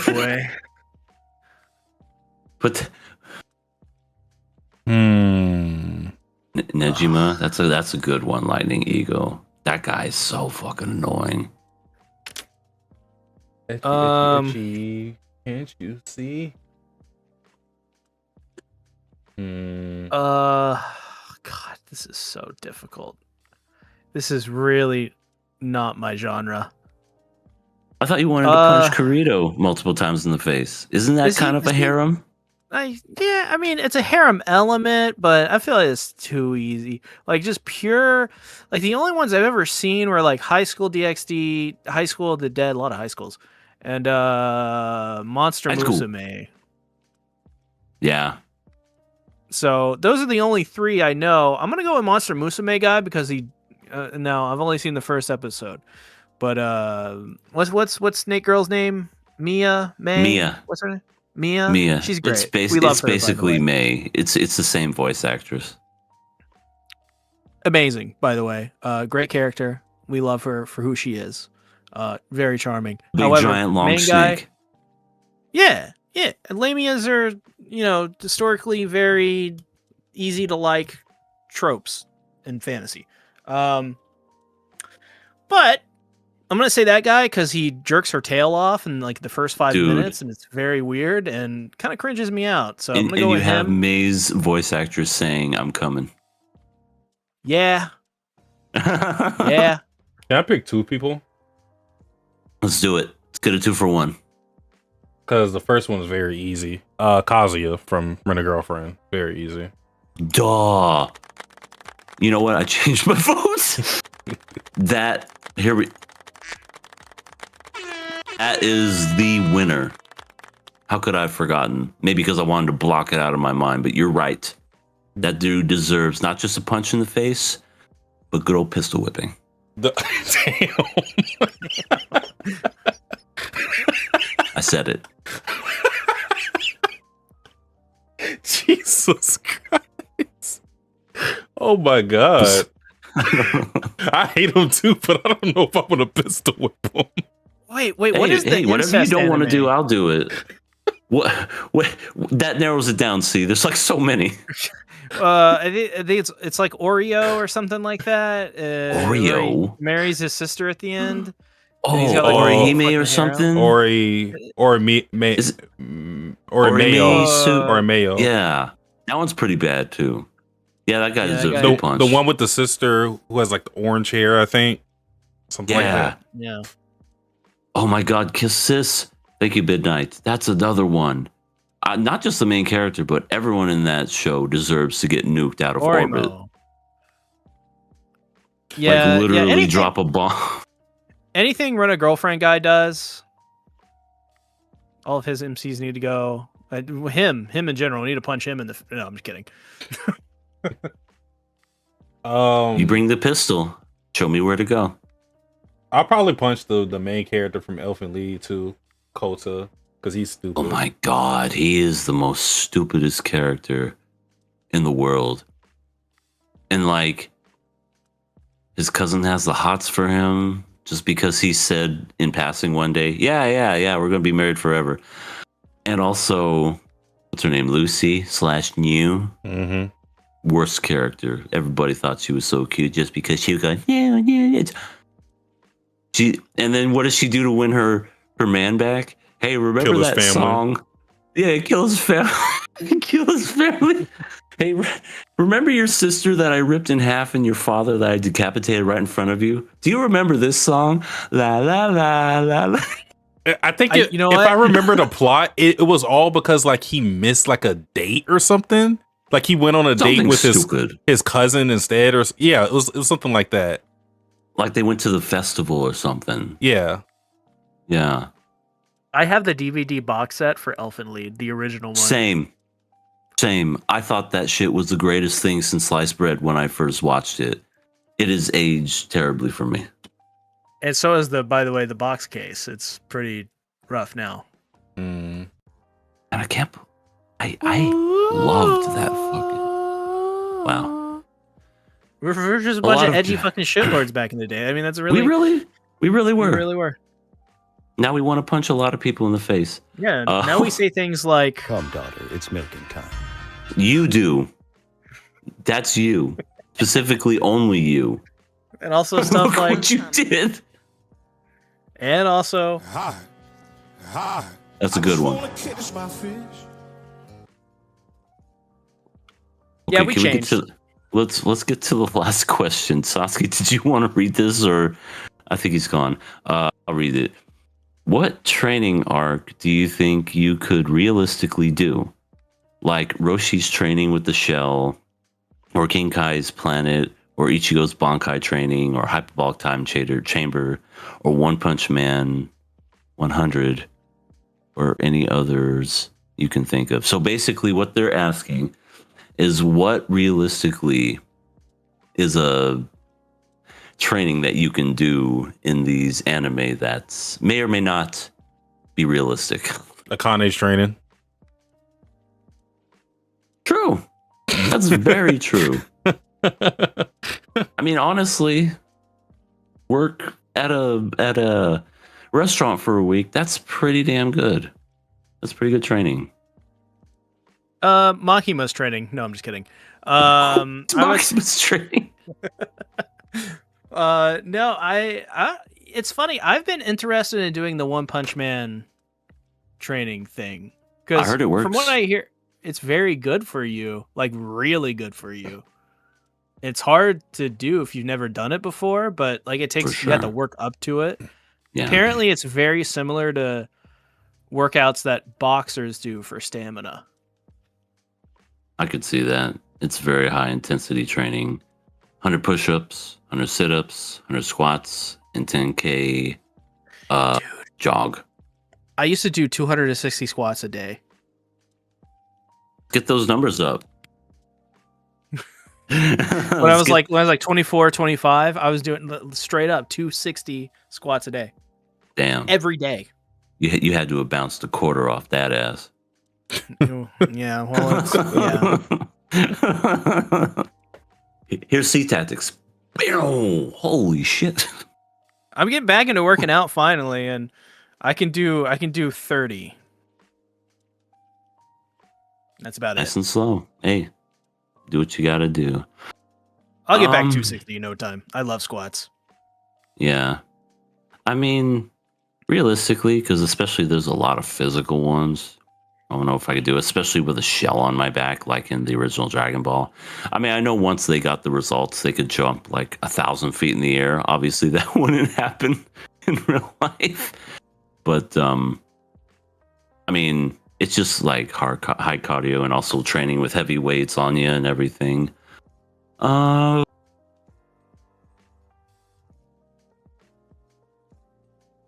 I mean, that Akane one is pretty damn good. Anything that involves less strenuous, the better. I don't know what kind of training arc there would be that involved, because every training arc is always like intense. Mm-hmm. If I was to pick one, maybe Hajime no Ippo, the fighting spirit, where main guy has to like catch a leaf, and he has to catch like 10 of them before they hit the ground. You know, basically, essentially, it's a test of how fast you can like reach out and return, and that was like a pass the test to before you could even train. So anything with boxing, I feel like would be something I could do. I couldn't do it fast. you know one that you that's kind of like on the easier side from a show you wouldn't expect. Oh God, what? Jujutsu Kaisen. Remember what Gojo had Yuji watching do? the movies. Yeah, watching Lord of the Rings specifically, dude. You know what? That's a great one. That is a great training arc. I'll watch all Lord of the Rings. Just gotta stay up. Just gotta stay up. That's right. Can't fall asleep. See? He's dead. I think he passed out. Yeah, he passed out. What? Huh? He, What? he was doing all them squats and he passed out. No, I was reading the comments. Somebody said I should do it with a barbell. I've actually never done any with barbells. So I did the not know squats? that. Which is funny because I do Yeah. good mornings. So it's similar. But I never thought to put those two together. Might as well, I mean. All right. Is that it? Yeah, that's all of our questions. So with that, this podcast is coming to a close. I want to thank everybody who showed out for us live. We really appreciate it. As we said in the middle, if you want to submit questions, you can do so. It is in the description. Just click that doc, submit your questions, and we will answer them next week. Or you could just be in here and write some comments, and we may get to it as well. We have our Patreon, which is only $1. You will have access to our entire backlog, which is a couple of different videos: Watamote, Pokemon, what else did we talk about? Video games. We have a plethora of different things on there. We talked about Togepi's Original Sin. Also that. I still haven't did the edited the dispatch one. So we still have that. Yeah. Oh. Yeah. Nice. Also, if we get this, get the podcast to 1,000 subscribers, we'll all drop Salvia and do a podcast. No, that was not agreed upon. Did we talk about See, when this? when we did the 500 subscribers, it was the face cam. Now we get 1,000. We're gonna drop Salvia. Are you insane? Ain't happening. But please support our Patreon. We got to do one on Apocalypse Hotel. That'd be a fun one. Oh, for sure. That would. I mean, I know we technically already did it for the whole season. You know, when C was gone, but maybe we can do one that's more like broaden the whole the whole series. Yeah. And that's still, or maybe, who knows, we can add C into it. Yeah. And I still want to do one for Journal with Witch too. So. Oh, that's another good one. That show's But so we can- fucking good. I want to say, you still got your notes, C? Maybe we can do one. Maybe we can do a Patreon for Journal with Witch or something. I'd be more than down for that. Nice. Ideas. They're flowing. So yeah, be a part of that. Like, subscribe. We hope to see y'all next week. Really appreciate y'all. But we are coming to a close. So thank you again and goodbye from the King of Anime podcast. We out of here. Later.